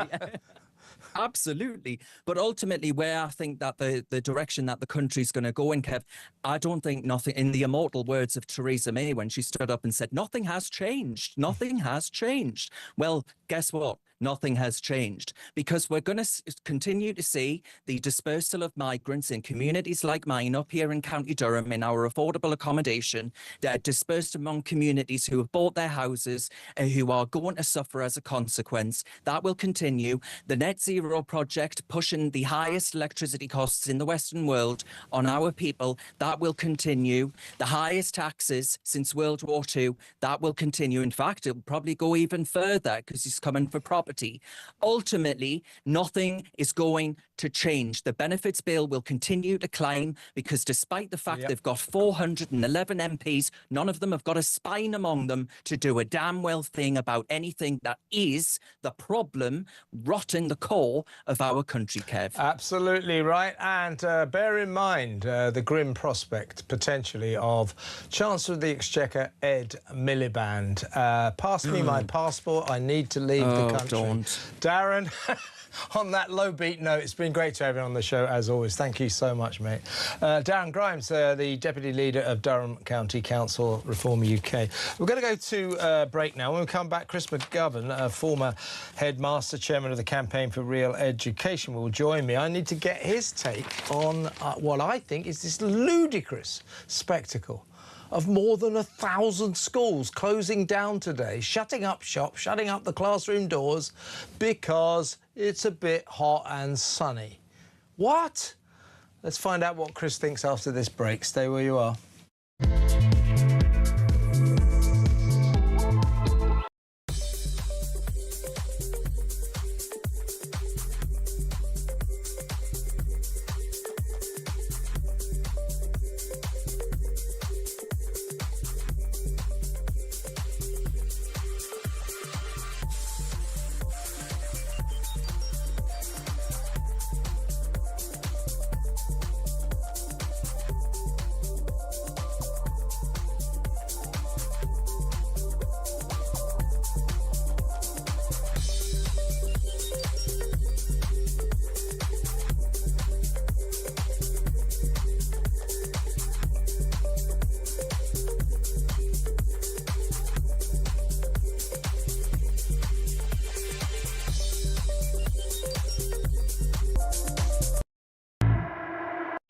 What they're ashamed of is the English flag. Scottish flag, fine. Welsh flag, fine. Irish, everything like that's marvellous. But no. We can't be English. And this has been going on for a long, long time. He would be Prime Minister of the most toxic political brand in the country at the moment, which is Labour. And that is what we will be battling against. Our Prime Minister is allegedly attacked by another nation and nothing is said. This is a reminder that Russia regards the United Kingdom as a hostile power. Across the UK, on DAB+, on YouTube, on your mobile, and on your side. This is Talk. Welcome back. We'll go over to Chris McGovern in just a second. First, here's a voice note from Steve on schools being closed today. Here's the thing, my little one's 8 years old. His school told him first, right, didn't tell us, the parents. They said, you don't have to come to school on Wednesday if you don't want to because of the weather, and we won't hold it against you or put it on your record. Now, I've got a very upset 8-year-old because me and his mum both have to go to work, so he's had to go to school. But here's the ironic thing. If I was to take him out of school a day or two early to take him on holiday to save money because he's too extortionate to go on the school holidays, the school would fine me or at least threaten me with a fine. So, you know what I mean? What's the difference? Yeah, mixed messages from the schools there. Very good point there from Steve. Good WhatsApp voice note. Thank you, Steve. Let's go over now to the chairman of the Campaign for Real Education, a real-life former head teacher. That is Chris McGovern. Chris, welcome to the show. I've been waxing lyrical, raging, really, ever since the show started, because I can't for the life of me understand why. OK, the weather's hot out there. It's a sunny day. We used to call this a nice day, but now I think we have to classify it as a death risk. But I can't for the life of me work out why more than 1,000 schools have closed today. Now, if you take an average, I'm probably overestimating, but you could say the average number of kids in a school maybe around about 1,000. You could be talking about 1 million kids off school. As Steve, my WhatsApp voice noter there, was pointing out, that will mean a lot of parents will have to stay off work to look after their kids. I mean, what is going on? I called it asinine snowflakery earlier, and I think that's a pretty good assessment. What's going on here? Yes, you're right. I mean, when I was the head teacher, if ever, very rarely happened, ever a member of staff usually would say to me, the weather's bad, should we close the school, Chris? I used to say, well, look, we got through the Battle of Britain, we'll get through a bit of inclement weather. Exactly. The amazing thing is, the most successful education system in the world is an ex-British colony called Singapore. And they're about 3 or 4 years ahead of us by the age of 15, recognised as superb. If you go to Singapore, you go into the schools, they don't have air conditioning. They have a few air-conditioned science labs, but don't have air conditioning. They have a fan circulating in the classroom, and that's it. And they get 30-odd degrees every day, not just 2 days. They get it every day of the year because they're on the equator, and it's much more humid than here, and they don't even have this system of having air conditioning, so they get through all of this. So what are we doing? We need to build children who are resilient, and we're setting a very bad example here. Bit of hot weather, we're going to close the school. Who do you blame, Kevin? Blame the school, because they shouldn't close it. No, we're open all hours. But why are they doing this? Why? I think it's an abrogation of these schools' duties to a generation of school kids. We're supposed to be educating them, not going, oh, look, the sun's out, take the day off. Oh, look, it's snowing, don't come to schools. You don't have to be in the classroom today. You're supposed to be educating these kids. It harks back to, if you want mixed messages, here's a good one. During the COVID crisis, where school kids were treated appallingly, boy, oh boy, did we let down a generation of kids during the COVID crisis.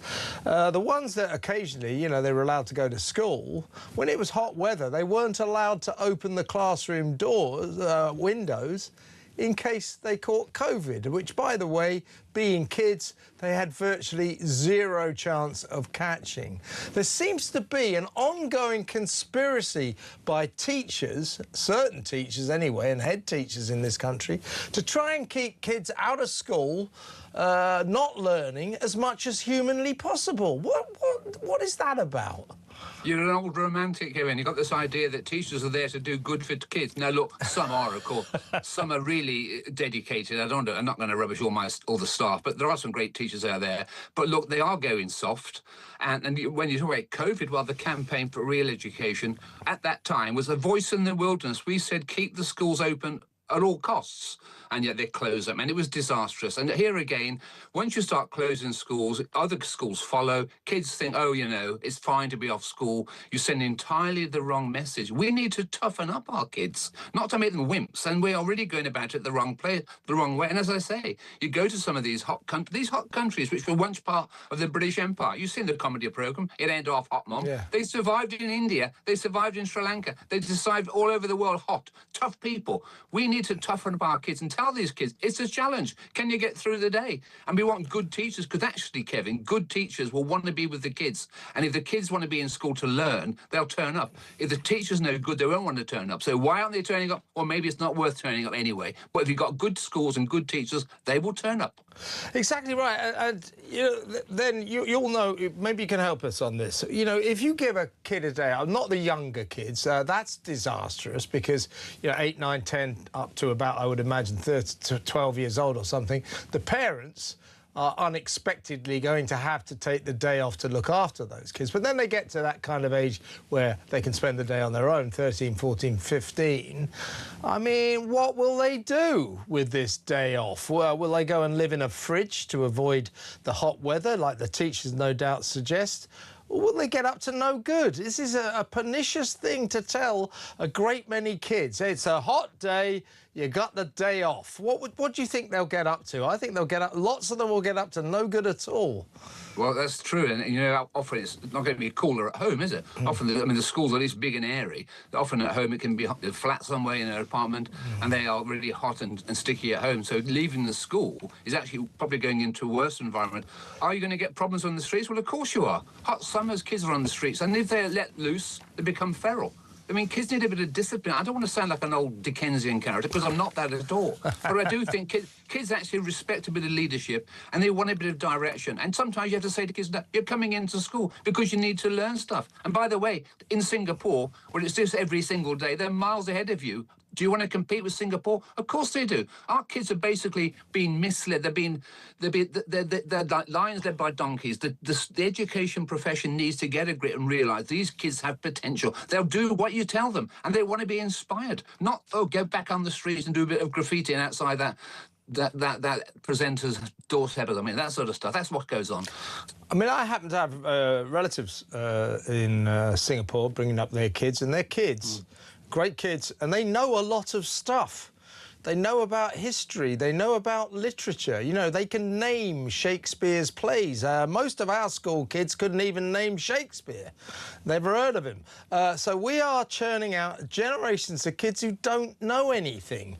It would be handy if the teachers of your profession today sort of took that on board, that it is their job to teach kids, you know, how to use a comma, a full stop, how to spell words, you know, when was the Battle of Waterloo, that kind of thing. What were Shakespeare's plays? They're not teaching them any of this stuff. They come out of school and they go off to university knowing nothing, and then they come out of university often knowing even less. Our education system, which used to be second to none, though I say so myself, I was a beneficiary child of the 60s and the 70s when we did have a really good education system. Our education system now has just gone to hell in a handcart, hasn't it?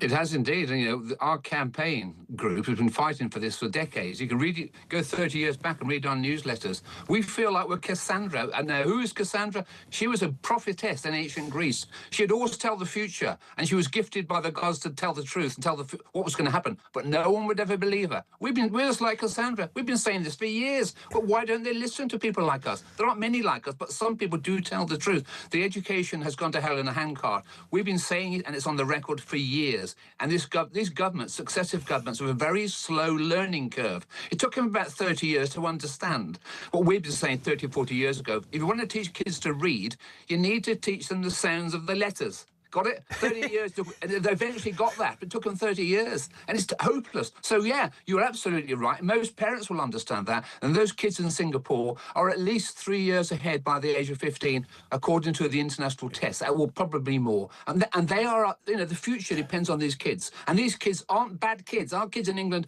are just the same. They can do well, but they need leadership, and they need some governments who will give them the leadership. Yeah, well, I'm well known as a bit of a sort of grammar fascist and, you know, a fact fascist. So when I'm always pointing out to people, no, you don't use a comma there, that's not how you spell it, and they just laugh at me as if I'm some old eccentric who cares about facts and history and spelling and grammar.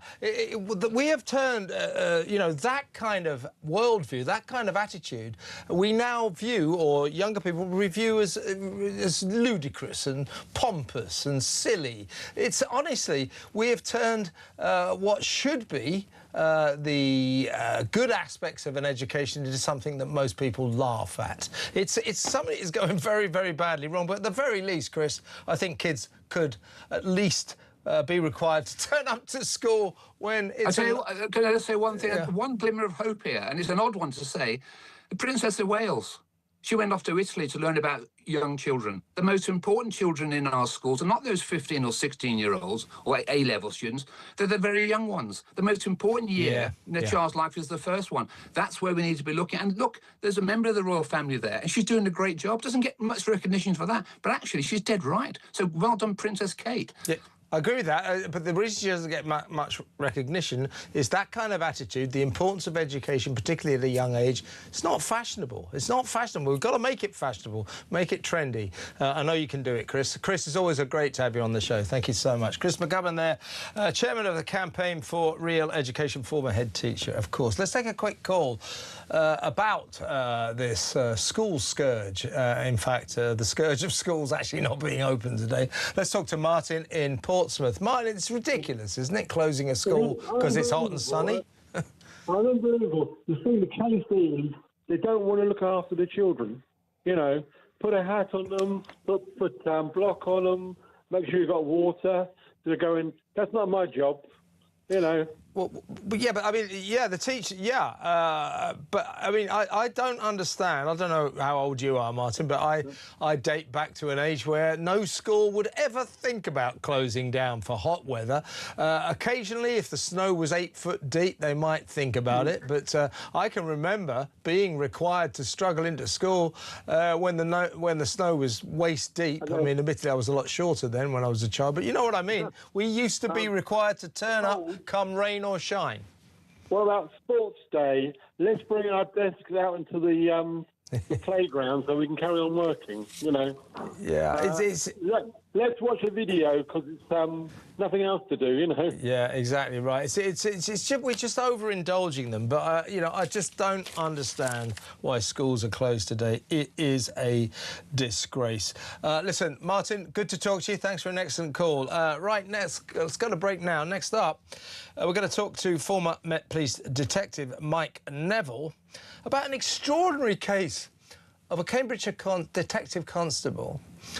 He got nicked. He was in the Child Protection Squad, and yet he was looking at disgusting images, paedophile images of children as young as 18 months being abused and tortured. So he got sacked. He spent the last 3 years, and he went to jail, but he spent the last 3 years trying to get his police pension.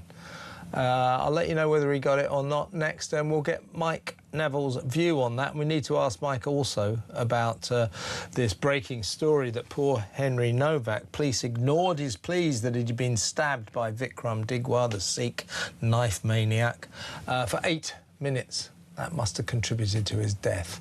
They kept saying, you've been stabbed. No, you haven't. You racially abused this Sikh. How dare you? 8 minutes. Then he died. Good, isn't it? We'll talk about that with Mike Neville next. Stay where you are.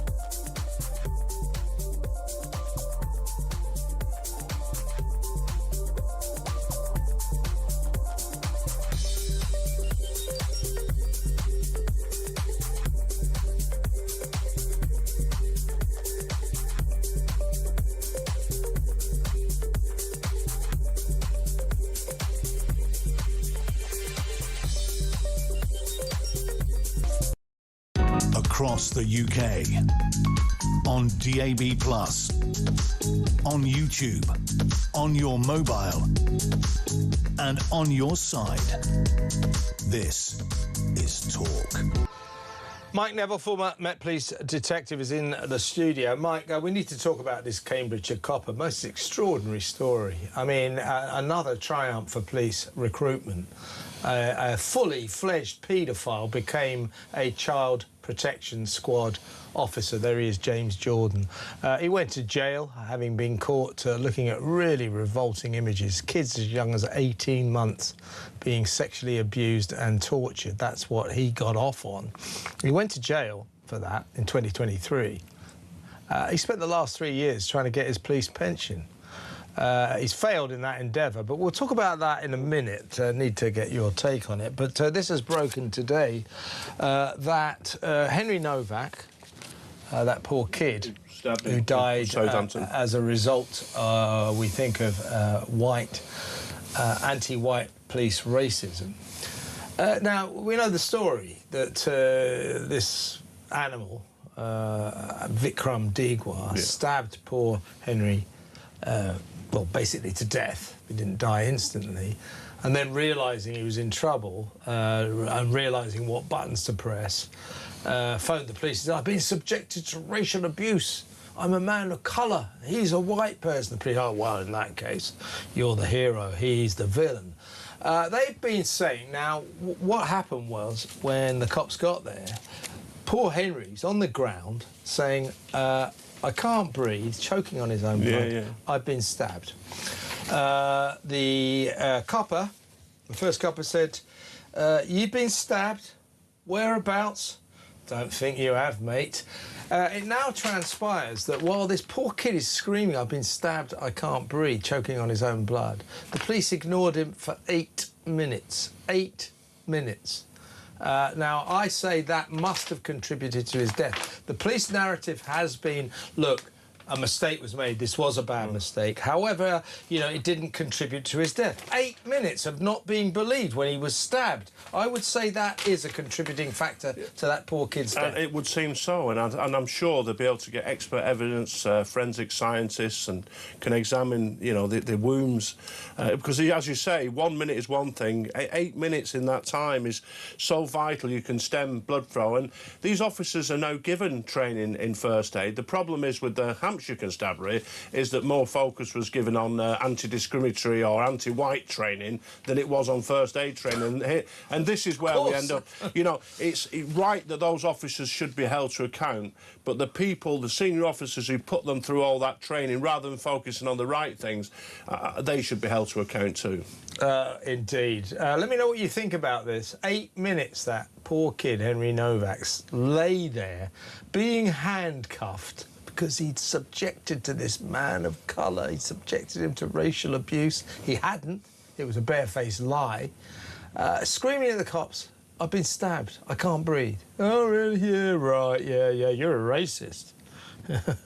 You can stay where you are. You're under arrest. It was 8 minutes before they realised he had actually been stabbed and he was actually dying.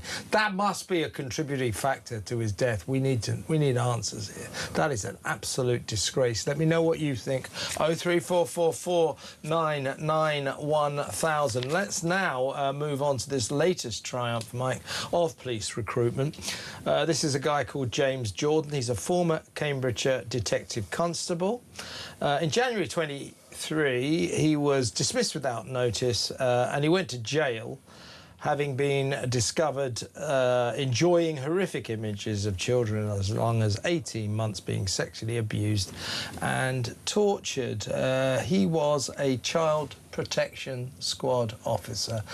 I mean, before we talk about his craven behaviour since then, your thoughts about that kind of man managing to get into a child protection squad? It's just unbelievable. What's happened in this country, it's not just the police, it's just vetting and DBS checks. All these things have become box ticking. If you look, for example, at the awful death of baby Preston up in Blackpool, one of the 2 teachers responsible for his death was the safeguarding officer at the school. It's just all gone wrong. So what happens in this country, we bring in a rule, and rather than checking the people we need to check, delving into it properly, it becomes this box ticking. And how in God's name does it happen like this? And I'll tell you one of the contributing factors to all this, Kevin, is that when I did police training, I was sent to like a military-style establishment at Hendon. You marched around, you had to live and eat there, you had to sleep there. And if you're a weirdo, you would be found out, because you can't hold it in for all that time. These days, officers are going to university courses, probably about 6 hours a day. So if you're odd and weird, you can probably hold it in, and it doesn't expose itself. And so that's why we need to get back to old-fashioned police training. And old-fashioned recruitment, where, you know, coppers, senior coppers, actually spent time time with kids or young people who wanted to become police officers. When I joined, a sergeant would visit you at home. Now, my home was a base in Londonderry. The sergeant from the IUC came to see me. But in general, if I'd have lived with my parents, whatever, the sergeant would have come round and seen what your home life was. And those simple human checks have been abandoned, particularly with COVID, everything online. And Zoom meetings are one thing, but it's like coming in here. It's far easier to speak to you face-to-face in the studio. You get to see what people are talking about. Yeah. We need to get back to those old-fashioned values which people have dismissed. Proper checking by a human with experience, face-to-face, and this is truly shot. It's another case where trust and confidence in the policing will just, again, hit the bottom. Exactly right. This will undermine trust in the police, particularly in the Cambridge area. I think he operated out of Peterborough. Let's talk about the calibre of this man. This kind of person, his character, his personality, in my view, should have been detected by a recruitment process. Because this guy, he gets 4 years for his heinous crime and placed on the sex offenders register. That was in February 2023. And since then, he spent his entire time trying to claim his full police pension. That's the kind of man this guy is. The reason we're doing this story is common sense for once in our lives has prevailed. He isn't going to get that pension. But what an animal. What is an excuse for a human being? How did he ever get into the police? You wonder, don't you? Because, and what does, in Peterborough, in Cambridgeshire, in the whole country, there are so many hard-working officers, dedicated, particularly the child protection officers. On a personal level, I had to see, as a serving officer, some of those images. They're vile and disgusting. But there's officers who are doing these sort of investigations, having to put up with this awfulness when they've got children of their own, for the good of everybody else, to bring these wicked individuals to justice. But the idea that one of these people would creep into not only being the police but being a child protection, it's just beyond belief. Yeah, apart from the fact he clearly should never have been recruited, Cambridgeshire Constabulary needs to certainly have a look at the way they vet people who are going to go into the very important child protection squad. This is a massive police failure. Thank God he hasn't got his pension. Mike, always good to have in the studio. Thank you so much. Mike Neville, former Met Police detective there. Next up, time for Sun Sport. I'm afraid we're going to have to look back at last night's England disaster. Not quite a disaster, but boy, oh boy, we weren't good, as it was headlined in one of the papers. Yawn in the USA, 0-0 against 65th place Ghana. Well played. The Three Lions, do me a favour. We'll talk about that next. Stay tuned.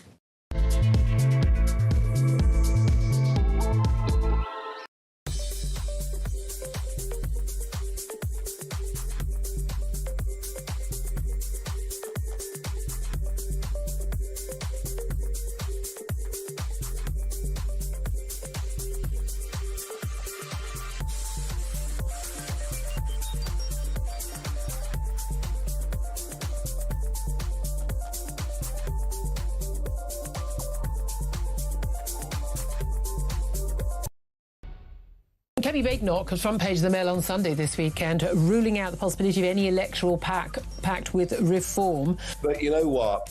It's difficult to do a deal with a party that gave us net zero and wrote it into law. It's difficult to do a deal with a party that promised to do one thing and gave us the Boris wave. So for me, it's about trust. Very difficult to trust them.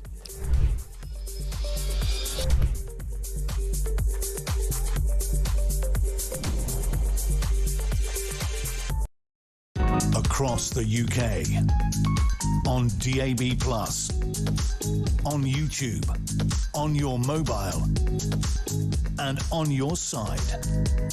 This is Talk.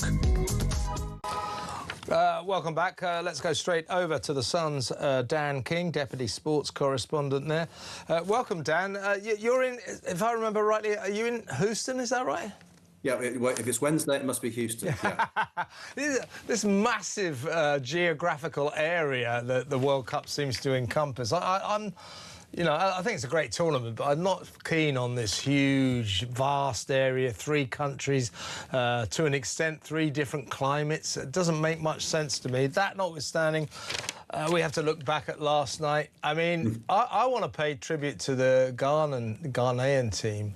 I mean, they didn't go out there to be creative. They knew they were playing a fantastic team. Their job was to close them down, defend, park the bus and blot us out. And they damn well did that, and they did it well. Why couldn't we, or England, the Three Lions, why couldn't they break through that, do you think? Well, for exactly the reasons you just said, Kev.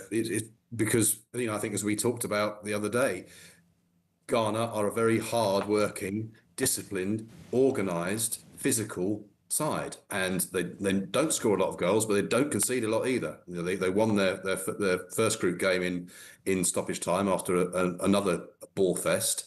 And England were playing Croatia in their first game, and Croatia are a team who will come out and play, but England were able to, especially in the second half, capitalise particularly on their subs. But England came pretty close. They had by far the better of the chances. I think everyone's talking about Harry Kane's miss after Nico O'Reilly hit the post, but earlier on there was Noni Madueke had a good sight of goal which he sent wide. It's just one of those games where it didn't quite fall for England. It's not a disaster, but if England don't finish top of the group, then we might look back on it being a disaster.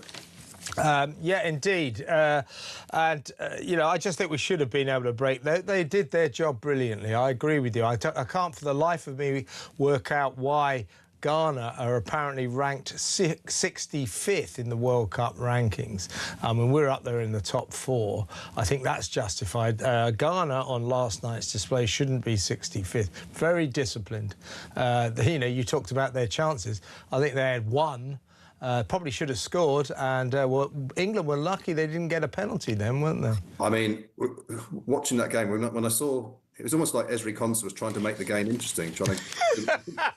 I mean, it was an incredibly rash challenge. I mean, off his feet, going in with both legs and not making any contact with the ball. Let's be very clear. And I'm still not 100% clear why it wasn't a penalty. And I think there are other countries who are looking at it and saying, you know, is this more example of favouritism given to big countries? Because it looked like a Stonewall penalty. I initially thought, maybe the guy running through was offside initially, and that's why it's not being given. But that's clearly not what was given on the pitch. And why VAR didn't get more involved, I really don't know, but thank heavens they didn't. Yeah, thank God for that. Now, quick word, I need to talk about Scotland and Brazil, which is tonight, at least over here, at 11 o'clock at night. We'll talk about that in just a second. One last comment on last night's match, if you will, Dan. Harry Kane, towards the end, right at the end, missed by his standards, an absolute sitter.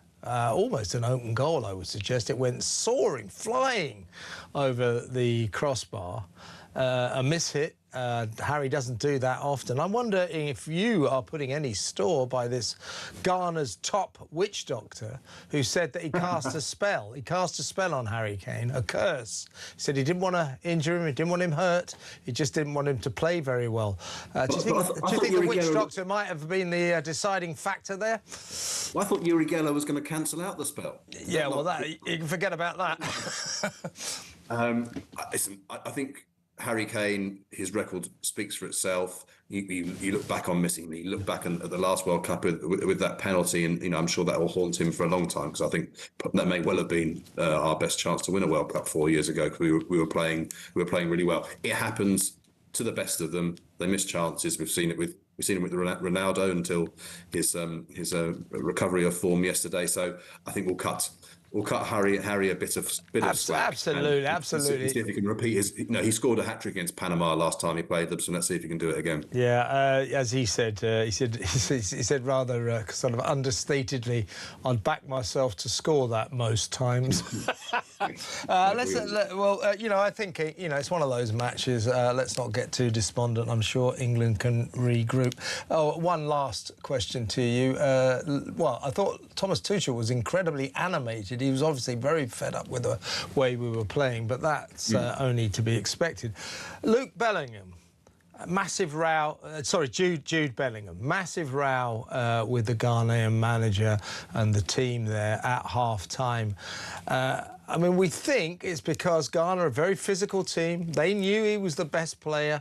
If you like, they kicked him out of the match. Certainly, he was surrounded by 4 people every time he got the ball. Well, you know, and sometimes, you know, he was getting fouled, but he's going to have to learn to accept that, isn't he? I mean, he behaved rather impetuously at half-time, I thought. Yeah, well, he's still. Let's not forget, he's still a pretty young man. Yeah, Because he's been around playing professional football since he was 16. We feel like, oh yeah, he must be late 20s, early 30s, or all season. But he's not. And I think the other thing you have to remember, 22, isn't he, or something like that? Yeah, exactly. But the thing you have to remember about Bellingham is, and about a lot of the really top players, is that they play on the edge. That's why they deliver in big moments. That's why. When it looks like we're going out of the Euros, that's why he produces that overhead kick, and because he's got that focus and that intensity. Now, I think what happened in that moment in the game yesterday was the initial row was caused by Carlos Queiroz and the Ghanaian bench calling for him to be booked and making sure he was getting booked, as they had apparently done with the earlier challenge on Declan Rice, and he didn't like that. Absolutely, but we don't want a repeat of the infamous sort of David Beckham thing from 1998, where someone gets so wound up they get sent off, and it costs us. But Bellingham has been like that, and there were times in the last Euros where he was pretty impetuous and perhaps lucky to get away without getting booked. But I think he is a little bit older and wiser, and if he needed a little reminder, I think this is it. That he needs to keep feeding on that passion, that emotion, but just keep it on a level where it doesn't boil over. Yeah, you're right. He's 22. He's had 50 caps already, but he's still a young man, and he has to learn. I'm sure he's aware. Look, they're trying to wind you up, Luke. They're trying to get you into a bad mood. That's what they're trying to do. Don't let them get away with it. Now, good luck to England as the tournament continues, of course. Tonight, Dan, Scotland, Brazil. It's at 11 p.m. here in Britain. I don't want to be pessimistic for our friends north of the border, but a bit of a tough call for the Scots playing Brazil tonight, isn't it? I can remember spending my 16th birthday, Kevin, in the Mitre pub in Cambridge, watching Scotland play Brazil in a World Cup, and they were going well, and then in the last 10 minutes, Jim Leighton fumbled a shot, Muller scores, Scotland are out the World Cup again. I hope that doesn't happen, and it won't be as an immediate an exit as that one was, because the thing with this crazy 48-team tournament and 12 third-place teams going through is Scotland may not know for 3 or 4 days whether 3 points, assuming they lose, they will not know whether that 3 points is enough to get them through or not. They have to sit around waiting in their base to see whether they're going to get to play another game or not. If they were to get a draw, I think it's pretty much certain it would be enough. But as you say, getting a draw against Brazil, against a Brazil team who also who need and want to win the group, is going to be a tall order. But why not? But why not? Go Scotland. We're supporting Scotland all the way tonight. You beat those Brazilians. What's your next match in Houston, Dan? My next match is not in Houston. Tomorrow I shall fly. I was at the Ronaldo match yesterday. Oh, sorry, the Portugal match, not the Ronaldo match. Yeah. I'll be flying to Dallas tomorrow for Japan versus Sweden, which is a good one because that group's really interesting. Whoever finishes third in that group is going to end up playing Argentina and Miami in the last 32. Well, enjoy that, mate. When you said Portugal, not the Ronaldo match, in Ronaldo's mind, that was the Ronaldo match. He took his victory scorers with typical modesty. I'm back! Anyway, Dan, great to talk to you. Dan King, Deputy Sports Correspondent at The Sun, over there at the World Cup. Your thoughts about England, if you like, 03444991000. After last night, things can only get better. When we come back after the news, it's Isabel Oakeshott with all the big stories of the day. We'll talk to Isabel next. Stay tuned.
across the UK.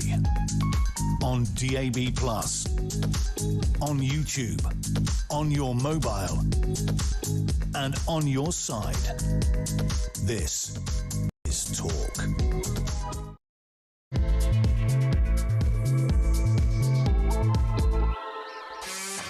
Welcome back. Let's go straight over to Talk's international editor, Isabel Oakeshott. Coming up, by the way, we are going to talk to Kinsey Schofield with all the latest royal news. But in the meantime, here's Isabel with all the big stories. Welcome, Isabel. Just before we get cracking, you know, you divide your life between Britain and Dubai. Dubai is well known to be quite a hot place. Temperatures today in Britain are reaching a record 36, 37 degrees in Surrey in the south. And we've closed 1,000 schools down, more than 1,000 schools. So in Dubai, 37 degrees would be considered a nice, cool and bracing day, wouldn't it? Do they close the schools in Dubai when the weather's hot? 37 would be lovely, Kev. It's 40. It was 43 today, and it doesn't drop much. Go on. It doesn't drop much at night, but in fairness, at least you know this is expected here, and everywhere has air conditioning. Yeah, sure. So it's a bit of an unfair comparison because equally, you know, it's never going to snow in Dubai. It's not going, you know, we don't dip down to sub-zero temperatures. Britain has to cope with extremes. But I mean, the fuss that's made, you know, is just sort of comical to observe. I don't think schools probably needed to close. Not 1,000. That's the best part of 1 million kids given the day off or told not to come to school because the weather's a bit dangerous, is it? Because the weather's a bit hot and sunny. It's ridiculous. It's not it is ridiculous, but I don't want to preach about it sitting in my nice air-conditioned study. I know what you mean. That wouldn't be fair. A lot of these schools don't have air conditioning, but I still say they could open the windows. Anyway, let's talk about more important things. There's a lot of big stories to discuss, but considering this is a new story for the audience and an interesting one, Kemi Badenoch, the Tory leader, you remember. Perhaps we'll play a clip of it a little bit later. Keir Starmer, while delivering his historic resignation, tear-stained resignation speech, you know, I mean, I don't really care that much, but in the background was that guy, Steve Bray, the one with the big megaphone, "No, stop Brexit!" He's always there in the background shouting away. He's done it to me. I'm sure you've suffered him as well. Politicians, he is the scourge of all of their media appearances. And, you know, Kemi Badenoch is actually sort of stepping up to the plate to support Keir Starmer here. She's written to Sir Mark Rowley, the Met Police chief constable, to say, look, you've got to stop this. You know, this guy is ruining important moments in our history. When MPs and politicians are talking to television channels and radio channels, that is important. That's part of the process of our democracy. And all the time, you've got this idiot in a big top hat yelling at the top of his voice, deliberately trying to sabotage Keir Starmer's resignation speech by playing Ode to Joy, Elgar's Ode to Joy at the top volume. And Kemi is saying, come on, Sir Mark, you've got to stop this guy. Now, we all support free protests, freedom of speech, but this guy is basically just a thuggish disruptor, isn't he? And maybe it is time to stop him. Not maybe, definitely. I mean, I was live on Talk as Sir Keir Starmer was resigning, and I thought that there was something wrong with my laptop. You know, I thought maybe I'd somehow left another I mean, I'm not prone to listening to Ode to Joy, just to reassure everybody. Not how I spend my morning. Great tune, though. Great tune, but go on. I just thought maybe somehow or other I'd left on I don't know, something on YouTube that had flipped to that. And I genuinely was shocked. I thought it was really disgraceful, deeply disrespectful. You know, you and I don't carry any torch for Keir Starmer, but the resignation of a Prime Minister is a historic moment. I know it's become rather a frequent occurrence in our calendars, But it is a big moment, and I thought that was appalling behaviour. And I don't really see why the Metropolitan Police need a letter from either the Prime Minister or the Leader of the Opposition to recognise that that is totally unacceptable. It would be called in Scotland a breach of the peace. You know, I don't know what the relevant legislation is in England, but there will be legislation that can be applied in that case. And in any case, it's just basic bad manners, isn't it? It was just awful. It really, really was. Can I get your take on this Nottingham report, the report on the Nottingham NHS maternity units, where as many as 500 mothers and babies either died or suffered serious harm. Report says due to negligence, cruelty, a dismissive attitude, bullying on the part of NHS staff, that so much so that the word went round in the Nottingham area, if you're going to give birth, don't go to the Nottingham Hospital maternity units. You could be in trouble. They won't look after you properly. What on earth is going on? By the way, while we're on it, Nottingham. This is the place where Valdo Calacone, the killer of those poor 3 victims, the 2 students and the caretaker, was allowed to roam free and basically not in any way bothered by the authorities, because the authorities were worried that if they did that, he was a man of colour, they might be accused of racism. Right. The authorities, the medical authorities, the care authorities in Nottingham need to raise their game, don't they? Well, Kev, if only this were some kind of Nottingham thing. It sadly isn't. You know, this is not the first or the second or the third big inquiry into failings on NHS maternity units in the UK. It is the 4th such inquiry. It's the 2nd one led by Donna Ockenden. And guess what? Now she's finished this one, she's moving on to another one. It seems to me that she's, I'm afraid, sadly, probably got a job for life. These appalling failings just keep on happening. I spent a very, very sobering hour this morning talking to the parents of a young man called Adrian, who was profoundly brain damaged as a result of appalling failings on the labour unit in one of the Nottingham hospitals. There are 2 there. Adrian was born at City Hospital, and his father showed me the letter that they received after a long battle with the NHS Trust, a long years and years in which the NHS Trust did what the NHS does in these situations. Their reflexive response is to deny and dissemble and to cover up. And eventually, after a long battle, the family got an apology and a recognition that serious mistakes were made. And guess what?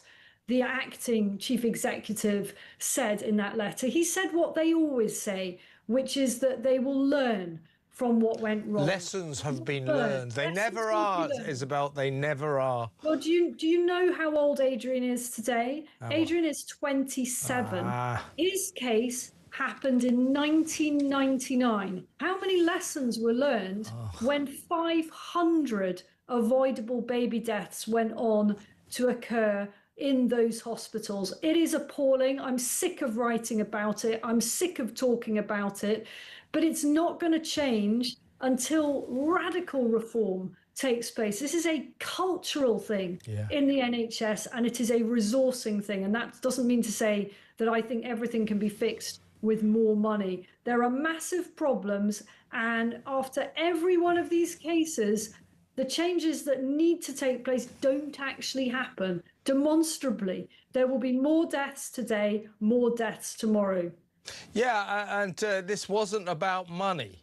This was about bullying by the staff, cruel and dismissive attitudes to women, and frankly, just general negligence. They couldn't be bothered to look after these people properly, with the result that a total of 444 women and 76 newborn babies suffered potentially avoidable outcomes, many of them deaths. So hang your head in shame, Nottingham NHS. But don't worry, Isabel, Andy Burnham, the new Messiah, he'll sort the NHS out in the way that all socialist left-wing people think it can be sorted out, and that is to hurl more mountains of money at it, which you might as well set fire to.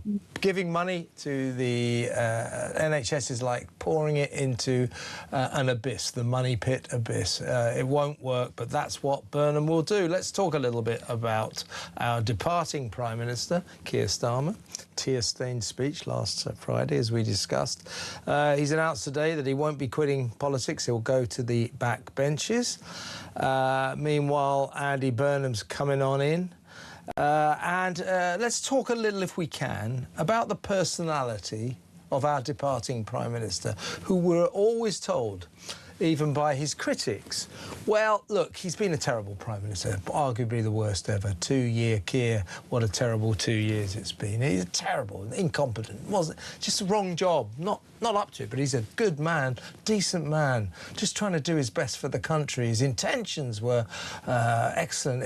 He was a well-intentioned, decent man who just didn't quite have the attributes to get it right. I don't agree with that. I think we're finding out right now what a petty little arrogant narcissist has been running this country for the last couple of years. What's he doing? What's he busy doing? He's busy trying to undermine Andy Burnham as much as he can. First of all, refusing Andy's request to give him until September. Could you hold the fort until then? No, I'm off, which means Burnham will probably take over on July the 17th. And also, against Andy Burnham's request, Starmer is going to publish his defence investment plan, his cash-starved defence investment plan, which will make Andy Burnham look really bad at the NATO conference in Turkey, where he will have representatives present. Meanwhile, his mate, Richard Hermer, that cretin, that Attorney General, is busy trying to get the Chagos Islands deal through before Andy Burnham takes over. Keir Starmer, party before country, or country before party, party before everything, blah, blah, blah. This is Keir Starmer before everything. He is trying to undermine and wreck Andy Burnham's chances from the word go. I don't think it'll work. I think Andy Burnham will wreck things all on his own. But your assessment of the character of this nice, well-intentioned, decent man, Keir Starmer, I don't think he's anything of the sort.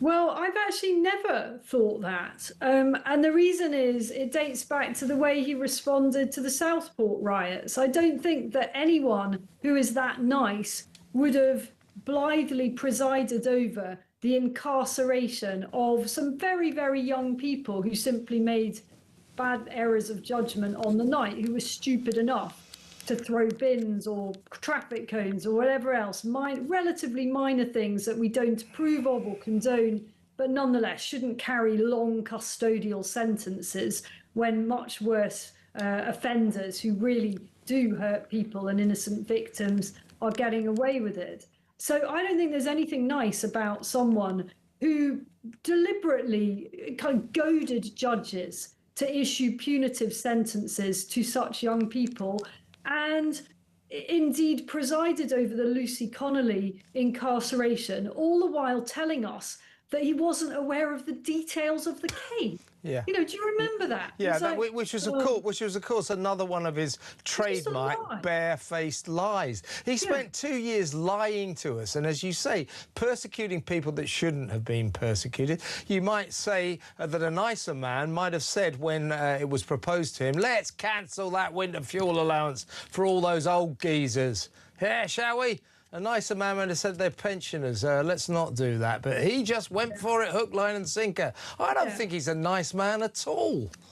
Do you know what I'm kind of really nervous about? And that is finding out that Andy Burnham isn't nice either. Because at the moment, I think he is nice. And, that's based on 20 years of observing him. I haven't spoken to Andy for a few years, but I used to speak to him quite regularly. And I've always thought he's a nice guy. And what worries me is that we may quickly find out that he is not so nice. I mean, of course, prime ministers have to make lots of really difficult decisions, but let's see the manner in which he does that. Let's see the kind of language he uses. It will be fascinating to see if actually he comes across as more genuinely compassionate and empathetic. I mean, it wouldn't be that hard, would it, than Keir Starmer?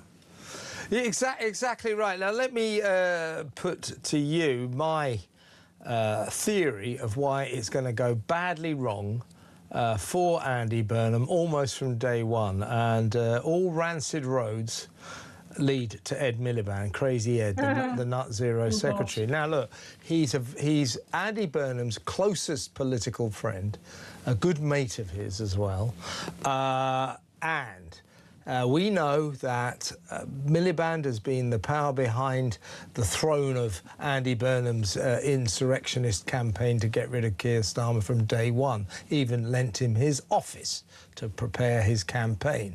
So Ed Miliband is going to get whatever job he wants within reason. Now, we know that he fancies Chancellor of the Exchequer. Now, if Andy Burnham puts his mate into that job, Ed Miliband, then the country will unravel. I think the banks, the city, the bond markets will just say, no, no, no, it'll be another Liz Truss. We'll spiral downwards. They'll probably have to dissolve the government, which in some ways might be a good thing. So if he doesn't put him into... Now, I think Andy Burnham's probably got the intelligence to say, well, that'll be a bit bad. Maybe I'll try and persuade Ed to take on another job. The only other job he'll take on is the job he's got now, which is Net Zero Energy Secretary, a job in which he's ruining the economy of this country, costing hundreds of thousands of jobs, and by the way, along the way, costing Labour a lot of votes. Ask the people of Aberdeen South who voted for the Tories in Scotland last week, because the Tories said we'll reopen the North Sea oil fields, oil and gas. So Burnham's got two choices.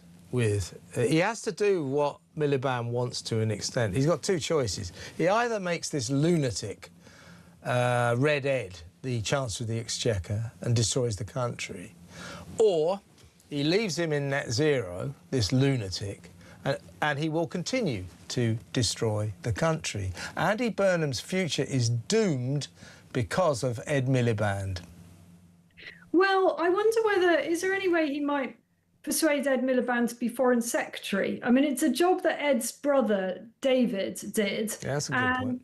And loved it. And I mean, it's a pretty hard job to turn down that. It's really nice being Foreign Secretary. I mean, you have all the good stuff about being a government minister without having to do much of the bad stuff. It's the opposite end of work and pensions, isn't it? Yeah, I mean, you've got the most spectacular offices in the whole of government. You know, the Foreign Office is incredible, and you get to swan around the world being feted.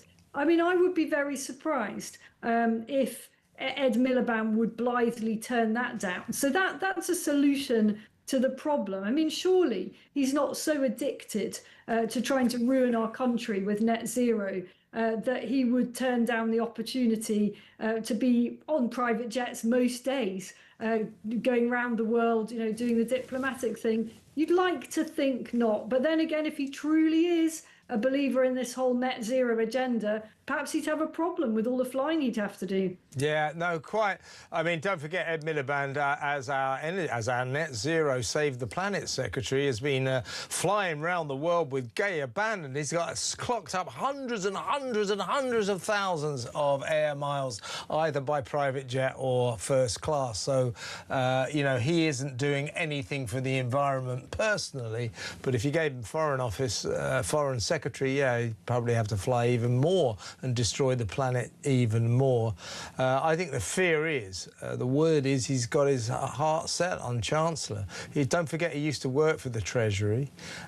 He thinks he knows about the Treasury, and he thinks that he knows how to get rid of or to get round the machinery of the Treasury so that he and Andy and the gang can deliver their socialist paradise, which will, of course, be a total dystopia. Well, I'm pretty worried about what I'm hearing, you know, about their economic plans. Of course, they involve taxing people who work and anyone who has anything, including property, even more punitively than this lot are already doing. And there's extremely worrying noises about plans to effectively ensure that the Boris wave of immigrants, low-skilled as many of them are, practically unskilled as some are allowed to remain forever and ever amen, and are fully able to claim all manner of benefits and other welfare advantages. I mean, this stuff is ruinous for our country. But one thing that is a consolation is if they go down this path, then the country is only going to get angrier and more divided, and any burn and bounce in the polls, I think, will be very short-lived. Yeah, I think it's already on the way down. Isabel, brilliant to talk to you. Enjoy your 44 degrees temperatures or whatever it is in Dubai. That's Isabel Oakeshott over there in much hotter climes than we have even got today. The United Arab Emirates. She's our international editor, of course. Now, next up, we're going to do a hilarious story. This is a new MP who was sworn in around about the same time as Andy Burnham. Her name is Lara Bird. She's from the SNP. Died in the war, Scots. She's a Scottish MP for the Scottish National Party. But is she Scottish? And as she was sworn in, MPs have to swear allegiance to the King. Like a little child, she had her fingers crossed, so she undermined that oath of allegiance, saying, my only allegiance is to the people of Scotland. Yeah. That's not even a real accent. She's got two accents. We will talk about Lara Bird, who's also got another name, a much posher name than Lara Bird. These are the kind of people they're putting into Parliament. We'll have a look at Lara after these messages. Stay where you are.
Kemi Badenoch was front page of the Mail on Sunday this weekend, ruling out the possibility of any electoral pact with reform. But you know what? It's difficult to do a deal with a party that gave us net zero and wrote it into law. It's difficult to do a deal with a party that promised to do one thing and gave us the Boris wave. So for me, it's about trust. Very difficult to trust them.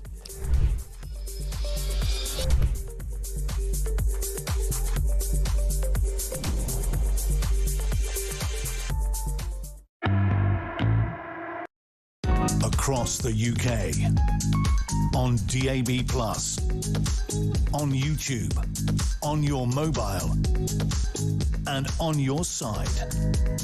This is Talk. Welcome back. Let's talk about Lara Bird. She is the new SNP, Scottish National Party MP, was sworn in the other day in the House of Commons. So all MPs have to swear oath of allegiance to the king. She didn't want to do that. She's, you know, very much a revolutionary, left-wing, he doesn't like the king or the monarchy or anything like that. So while she was doing it, she crossed her fingers to undermine the oath of allegiance. Well done, Lara. Well, what a revolutionary. Should we have a quick look at that and listen to Lara as she speaks? Here we go. I take this oath only so that I can serve the people of Arbroath and Broughty Ferry. My first allegiance is, and always will be, the sovereign people of Scotland. I do swear that I will be faithful and bear true allegiance to His Majesty King Charles, his heirs and successors, according to the law, so help me God. Listen to the contempt in that Scottish voice of hers. Thing is, though, she's not Scottish. Here she is somewhat before, miraculously becoming Scottish with that Scottish accent. Let's have a listen to her earlier, shall we? Make recognition of their state, a state that already exists, a state that has existed for longer than the state of Israel has, for many, many, many generations, for the UK government to completely undermine the humanity of those people, of the Palestinian people. This oath only so that I can serve the people of Arbroath and Broughty Ferry. My first allegiance is, and always will be, the sovereign people of Scotland. I do swear that I will be faithful and bear true allegiance to His Majesty King Charles. She's not Scottish, she's posh English. She's pretending to be Scottish. She's got two accents. What kind of a person is this? Here's the deal as well. She's not even called Lara Bird. Her real name is Pyla Lara Bird Leakey. Pyra Lara Bird Leakey. A Scottish National Party spokesperson said Lara Bird is half Scottish, half English. Doesn't mean to say she has two accents, does it? She grew up in Scotland and has also lived in England, unlike Nigel Farage.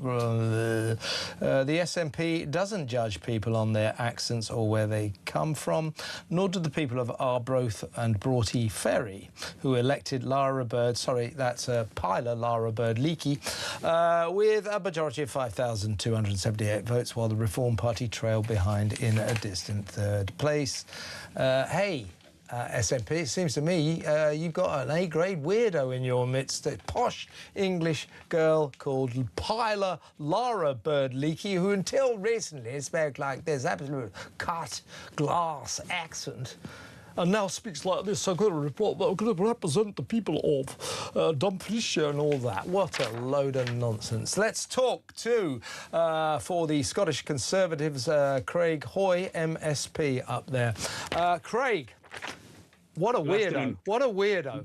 She's got two accents. She's got two accents. What's that about?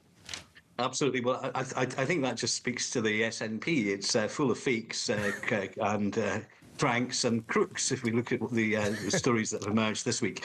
But I think that Pyla, as I will call her, I'll give her proper name, I think she exposed herself as being a bit of a charlatan this week, because not only did she cross her fingers when she was taking the solemn oath, she put on a fake accent. She's been a party hack, and I'm not even certain she'd be able to find her constituency in Arbroath and Broughty Ferry. So I'm pretty convinced that it's just another chancer to add to the long list of chancers who's representing the SNP. And she needs to grow up. I mean, that crossing your fingers while you're swearing the oath of allegiance to the king. Look, you know, I'm sure there's a lot of MPs, particularly some of those left-wing Labour MPs, who aren't particular monarchists, but they're grown-ups. This is the convention of the House. You swear allegiance to the king. She has to cross her fingers. What is she, 14 years old? It's pathetic, isn't it? This was the stuff of the student union. I mean, also bear in mind that she was crossing her fingers when swearing the oath, but actually when she was training to be a lawyer, she actually took a lucrative Queen Mother sponsorship. She ditched that to become an SNP party hack and has now miraculously found her way into the House of Commons with a fake accent and I suspect a fake set of views as she further climbs the greasy pole with no evidence whatsoever of having the qualifications to do the job. Well, as you just heard in her mode of posh English girl, she is a pro-Palestine fanatic, of course she is. But when you're up there in Scotland, Craig, I'm a trained observer. I can't help noticing that you've got a Scottish accent. When you come south of the border, do you adopt an English accent? No, and actually the funny thing was, I was just thinking about her accent when I heard it there. I think Mel Gibson put on a more convincing Scottish accent when he was in Braveheart. I mean, yeah.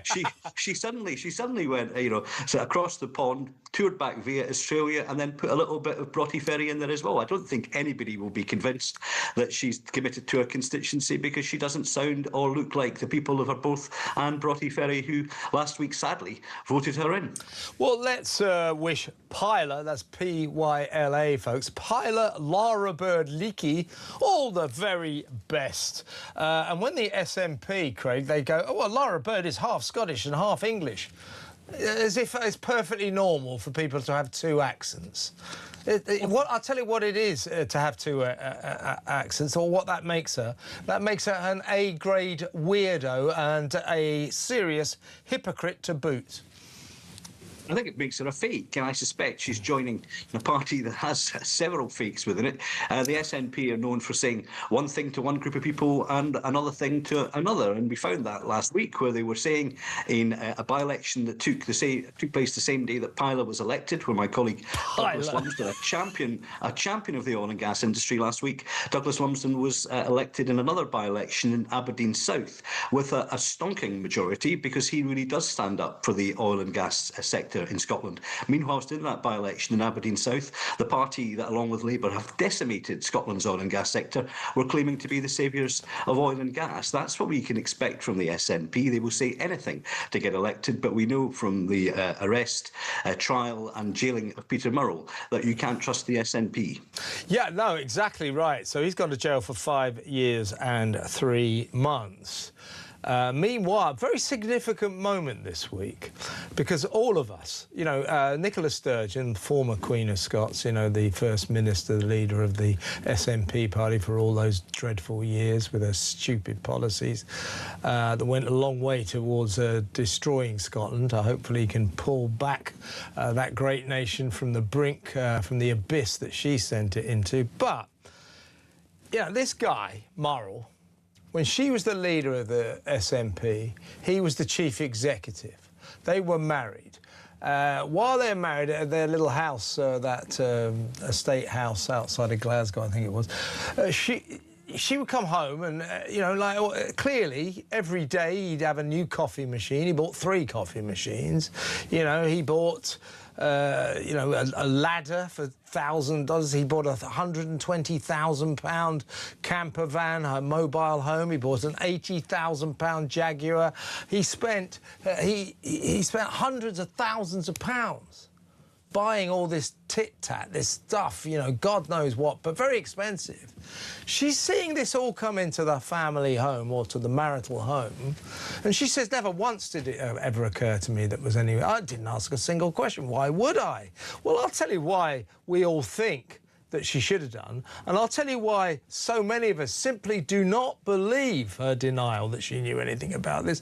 It is that this wasn't just a normal marriage. She knew exactly how much Peter Murrell was earning, because she was the leader of the party, he was the chief executive. I think at the heyday of the SNP, he was on about 90 grand, fell to about 80 grand. Nice salary up there in Scotland, but not nearly enough to pay for all the stuff he was bringing into the house. So people just don't believe Nicola Sturgeon. And yesterday, really interesting, Police Scotland said, yes, we have more questions to ask her. And this is as a result of the fact that she was interviewed for 10 hours. We only learned a couple of weeks ago that for that 10 hours, she said 2 words to coppers, no comment. And so when the police said, well, we don't think she's got any case to answer, we all go, well, how do you know? All she ever said to you was no comment. They've realised that that is an anomaly, and they now say we have more questions to ask Nicola Sturgeon. She's not off the hook yet, is she?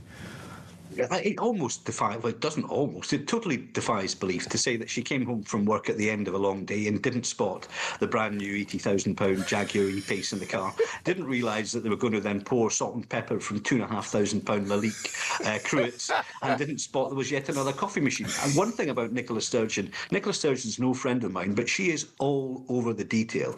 So for her to turn around and say she saw nothing, she heard nothing, she thought there was nothing suspicious because they both happened to be on large salaries, I simply don't think the Scottish people will believe it. And now I think there are very serious questions to answer, not just for Nicola Sturgeon, but also for John Swinney, who stood by her side throughout. He was her deputy. Nicola Sturgeon was the First Minister. Peter Murrow wasn't just her husband, he was a crook, but he was also the Chief Executive of the SNP. And £400,000 worth of members' money was embezzled, but there are now questions as to what happened to other monies. There was £660,000 raised that was meant to go into a ring-fenced fund for another independence referendum.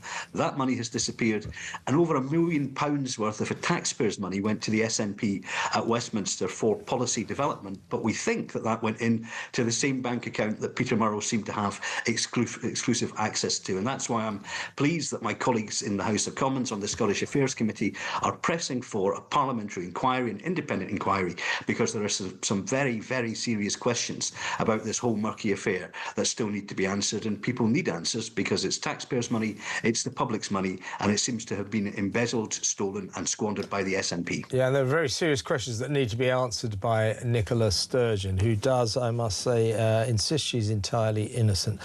Just a quick last point, Craig, if you will. Scotland playing Brazil tonight. Just watching the Scottish fans in Miami.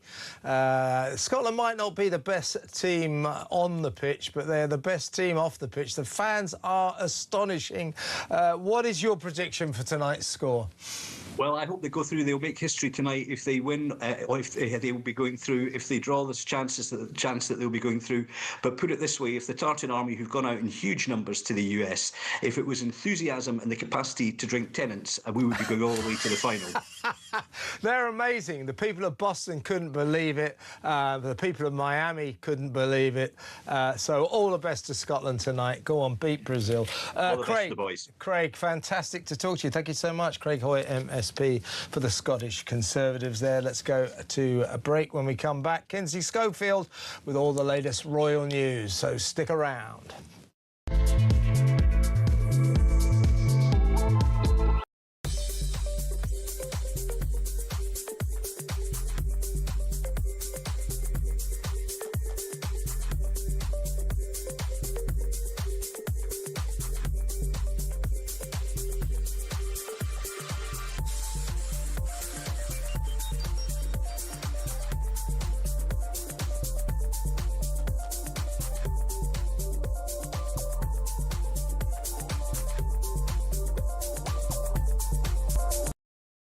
Across the UK, on DAB+, on YouTube, on your mobile, and on your side. This is Talk. Welcome back. Let's go straight over to the west coast of America to talk to our fabulous royal guru. She's also, well, she is the host of Kinsey Schofield Unfiltered, and by an extraordinary coincidence, she's called Kinsey Schofield, and here she is. Hi, Kins. Kev, our chat from yesterday goes live in 20 minutes, so if people can't get enough of us, they can head over to Kinsey Schofield Unfiltered and see the union that is Kinsey and Kevin. Yeah, we had a great chat last night. Perhaps we'll run over some of the elements of entertaining discussion. It basically centred around Harry, Meghan and the kids allegedly coming back to Britain in just a few weeks for Harry's countdown party, the 1 year to go party for the Invictus Games, which will be held here in Britain. I think the first question to ask is, I mean, will she come? I mean, the stories, I'm not in any way doubting the stories. The Sun newspaper here has been running these stories. I think the stories are undoubtedly true, that these plans are afoot. I'm just not convinced when push comes to shove that Meghan will actually materialise, that she will actually come back to Britain, because she doesn't like British people, she doesn't like Britain, and frankly, it's feelings mutual. I don't think she'll like the lack of popularity she doesn't enjoy here in Britain. I mean, to your point, I think that if she does show, it tells us how dire her professional and financial situation is, that she's having to eat crow to this extent, to get on an airplane and go back to some place that she claims treated her, you know, horribly, that negatively affected her mental health, that was racist towards her. What does that say to Meghan Markle's fans that have defended Meghan over the last 6 years against this racist institution and this racist country? The fact that Meghan is willing to throw her Louis Vuitton on a jet and head over to the UK tells me that things are, this is an admission of defeat, that she is struggling so much professionally that she has to do this. She needs that association with the British royal family. Will she actually break down and do it? Like, to your point, I do believe that Sussex sources are telling The Sun, yeah, they're on their way. But I think it's a fair argument. It's a fair question we're asking. Will she commit to this trip? Because she has, in the past, seems to be very undisciplined, teases things that never come to fruition, meet me at the lake. And, you know, we don't trust her because there's her truth and the truth and then whatever else there is. I just don't think that we trust her as a reliable narrator. Now, let's give the Sussexes the benefit of the doubt and say that they do come back here. The King Charles, has offered them a kind of olive branch by saying, well, if you come back with the kids, you know, I'm desperate to see my grandchildren. Ridiculously, in my view, ludicrously, the King Charles has not seen his grandchildren, Lilibet and Archie, for 4 years. It's ridiculous. Then, of course, Meghan's father hasn't seen them at all, nor has he ever met Harry. She is a weird woman. Well, to be fair, he's never even met this version of Meghan Markle, because I don't think that this is the woman he raised. Quite. Exactly right. Now, the King, though, you know, soft-hearted guy, and he does want to see his grandchildren, and said, well, if you come back to Britain, you know, you can stay at a royal palace or a royal property. That, and this is a story I 100% believe, that has enraged Prince William. And indeed Catherine, Princess of Wales, his wife. They're both furious. So are other members of the royal family. They're saying, look, these two, Harry and Meghan, they've spent the last 6 years calling the royal family racist, all the people of Britain racist, we're all racist slave drivers, and you offer them a place to stay. No, thank you very much. It's caused serious friction, we understand, between Charles and William. William doesn't want anything to do with these two, and he's furious at his dad for trying to forge some kind of peace pact with which he wants nothing to do. Well, we've seen Prince William in the last few days, and we saw him at London Environmental Week and Climate Week, and he's in great spirits. I mean, this is not the first time King Charles has offered a venue for Prince Harry on a trip back to the UK, and Harry very immaturely denied it the last time that we covered this. I think what would upset Prince William and the Princess of Wales is Harry and Meghan coming in general, not the offering of a royal estate, because that's happened in the past. It wouldn't surprise them. But Harry and Meghan coming in general would probably get under their skin, because Harry and Meghan have rejected this royal family. They've slandered this royal family. It was just a few weeks ago that Meghan sent somebody that harasses Catherine online on TikTok regularly a goodie basket, an as ever goodie basket, which it basically endorses said behavior. They would be, in my opinion, disappointed if King Charles spent some time with Harry, because it gives this couple credibility, and the headlines automatically translate into they're back in the fold, the reconciliation has happened, when in reality that's not true, and that won't be true. Harry is not going to become a working royal again. Meghan Markle, no chance in Hades will she ever be a working royal again. If the king wants to spend a few minutes with his grandchildren, I understand the argument. I still reject the concept because I believe that it gives these two another storyline to try to sell and to commercialize. They are vile. They are dishonest, in my opinion. They exploit this family and Harry's DNA while contributing absolutely nothing positive to society. They use a lot of these charities, again, in my opinion, that they work with to simply elevate themselves. They tell you not to put your children on the internet while Meghan is putting her children on the internet. They do one thing and they say another. And I think that they remain a liability to the British royal family, and they jeopardize the authority that the royals have. But I know that the argument will be that the king just wants to see his grandchildren, to which I would say, that's fine. I hope you bought Thomas Markle, ticket to be in the room ready to meet his... He hasn't seen his grandchildren either, nor has he ever met his son-in-law, which is bizarre, to be honest with you. Now, here's another aspect to this homecoming. You know, the king, we know, has offered this olive branch so that, you can stay at the royal property, a royal palace. Harry hasn't even had the courtesy to give him an answer yet. That's disgusting, isn't it? Well, I mean, these two are so sneaky. I think this falls in line with the dishonesty thing. I mean, Harry, in my opinion, hates Ravik's current situation, current relationship. Tell the audience what Ravik is.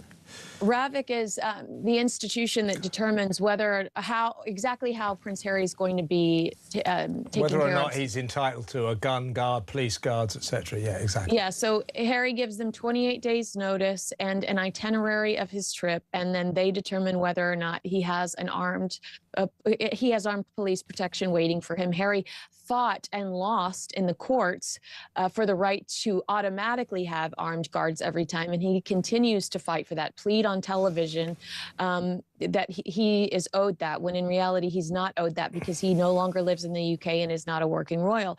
But it's that sneaky element. Harry and Meghan don't want anyone to know their plans unless they're leaking it to People magazine themselves.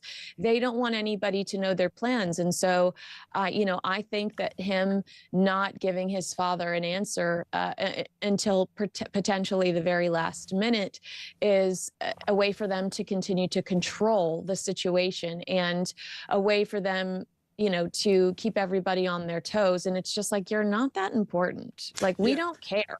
But yeah, that is the $64,000 question, isn't it? It's this. Why are they actually coming back? Why are they considering breaking the habit of a lifetime? I always said I didn't think Meghan would ever set foot in this country ever again. Why are they considering? They need publicity. They need positive publicity. Interest in them, the Sussexes, as an entity on their own, is fading fast. Traffic to her, as ever, her weird online store where you can buy mundane domestic tat for extraordinary. So traffic to her website has declined by 33%, a third, from January until April. That is massive.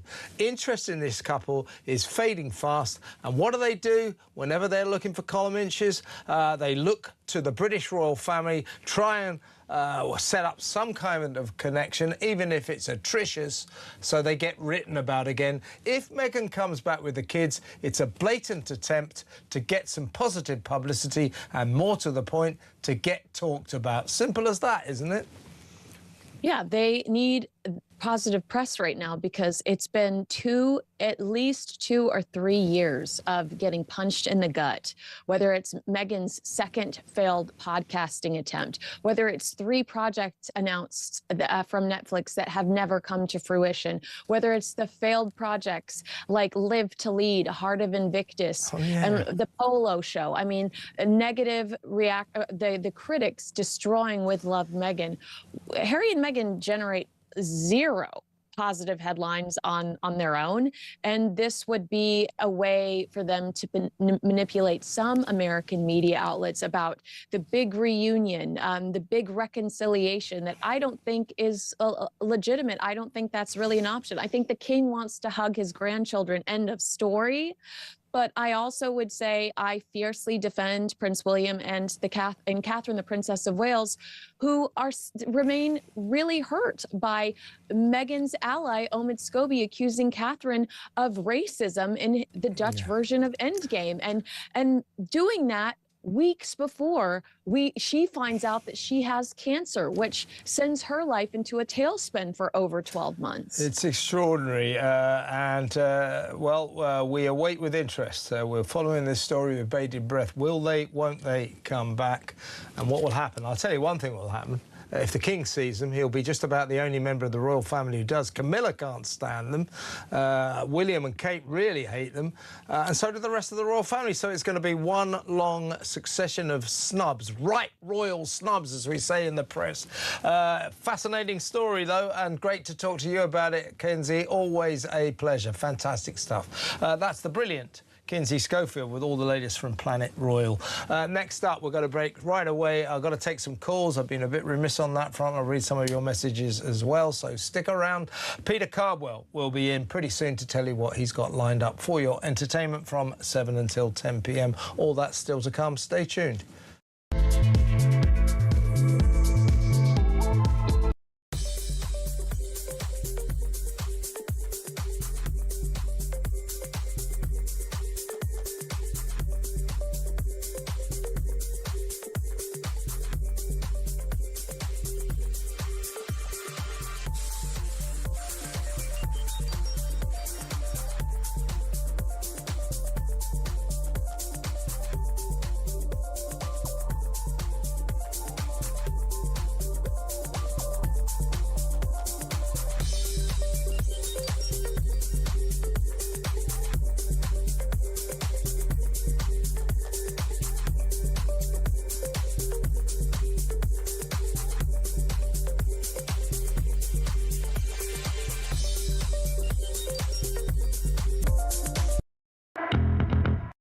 What they're ashamed of is the English flag.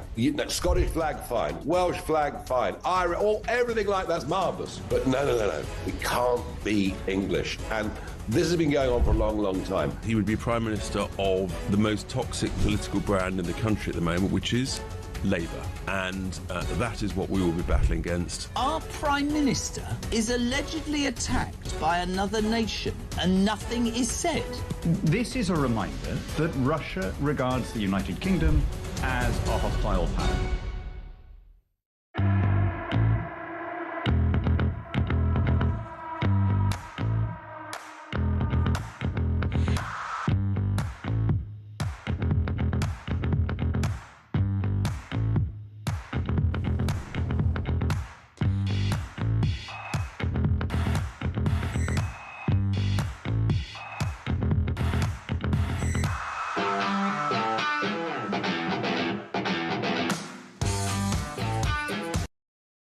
Across the UK, on DAB+, on YouTube, on your mobile, and on your side. This is Talk. Welcome back. A couple of messages, texts that have been sent in. This is Laura. That so-called Scottish MP, obviously her constituents must have voted her in. Have they been conned? If so, they should demand a re-election. Yeah, is she English? Is she Scottish? What kind of accent has she got? Does she speak to them in a Scottish accent when she's really got an English accent? It's a bit fraudulent, isn't it, really? Good point. Someone else says, I bet Little Miss Crossing Fingers will be happy to take all the perks she'll get from the House of Commons. What a bunch of awful hypocrites. And Amanda says, Lara Bird, what an absolute joke. What an embarrassment and insult to the House of Commons. I agree. Well, Shimmy says, for some reason, free speech is free speech unless you don't want it or like it. Yeah, that's the Labour attitude. Yeah, free speech, yeah, we're all in that. But it's got its limits. A lot of us don't agree with that. Some of us are absolutists about free speech. Yeah, maybe don't incite violence, but apart from that, I think you should say, be able to say whatever you want. But not everybody agrees with me. Here's a little couple about schools. This is James in Hitchin said, my mate's a teacher, and when it snows, he runs around all excited, shouting, whoop, whoop, snow day tomorrow. He's no doubt going, whoop, whoop, Sunday tomorrow. Unbelievable. All right, let's go to the phones before Peter comes in. First of all, Scott in London. Hi, Scott. Hi, Kev. You want to talk about schools? Yeah, so, I mean, I watched PMQs today, and I saw Bridget Phillipson borderline shaking her head and almost in tears because Kemi Badenoch decided to drag her through through the Commons. And quite frankly, I'm not interested in why she's getting upset or that she comes from a poor background or poverty. It's a bunch of nonsense. I noticed that, Scott. Sorry to interrupt, but I got angry about that because that is a standard response from these socialist idiots, from the Labour lefties. So Kemi Badenoch criticises the Education Secretary, Bridget Phillipson, the god-awful Education Secretary, Bridget Phillipson. She's a real commie, she is. And Keir Starmer said, how dare you? She comes from a poor background. She comes from poverty. So what? What's that got to do with the price of peas? I mean, the moment that was said, the first thing that sprung to mind was we hand schools at the moment roughly £66 billion a year. Yet basic portable air conditioning units are somehow out of reach. That's a really good point. That is a very good point. Scott, I've got to move on because the show's nearly over. Really good call. Call me again. Let's quickly talk to Paula in London. Hi, Paula. You going to miss Keir Starmer? No, but I'll give you a nice little story. 9-year-old niece, my little Tinkerbell, she knows who Keir Starmer is, and she sat there one day, she said, oh, it's a weird name, isn't it? Keir, sounds like a dog's name. And then she said, you know, he's not real, you know. She said this to her grandparents, he's not real, you know, and they asked why. And they said, I think I've... Go on. He doesn't move his mouth, and he just... I think we found out. This is the secret. He doesn't blink, and she said, he's AI. So a 9-year-old thinks Keir Starmer is AI. Yeah, that 9-year-old kid, that is a smart kid. That's it. That's what's gone wrong. We've been governed by an AI robot for 2 years. Actually, I would say, if only. Tell your daughter that Keir Starmer is named after Keir Hardie, one of the Labour Party founder members. Therein lies the story. Thank you, Paula. Paula from London there. And, we've got someone in the studio. It's Peter Cardwell. Hello, Peter. Hello, Kevin. I was just wondering about the story you were talking about with the SNP MP. I think it's perfectly normal for someone from Northern Ireland to speak the way I do. Yes, indeed. You have two accents too, do you? So when you speak to someone, it's what a bizarre It's a totally odd story. And do you know what the best bit is? She's got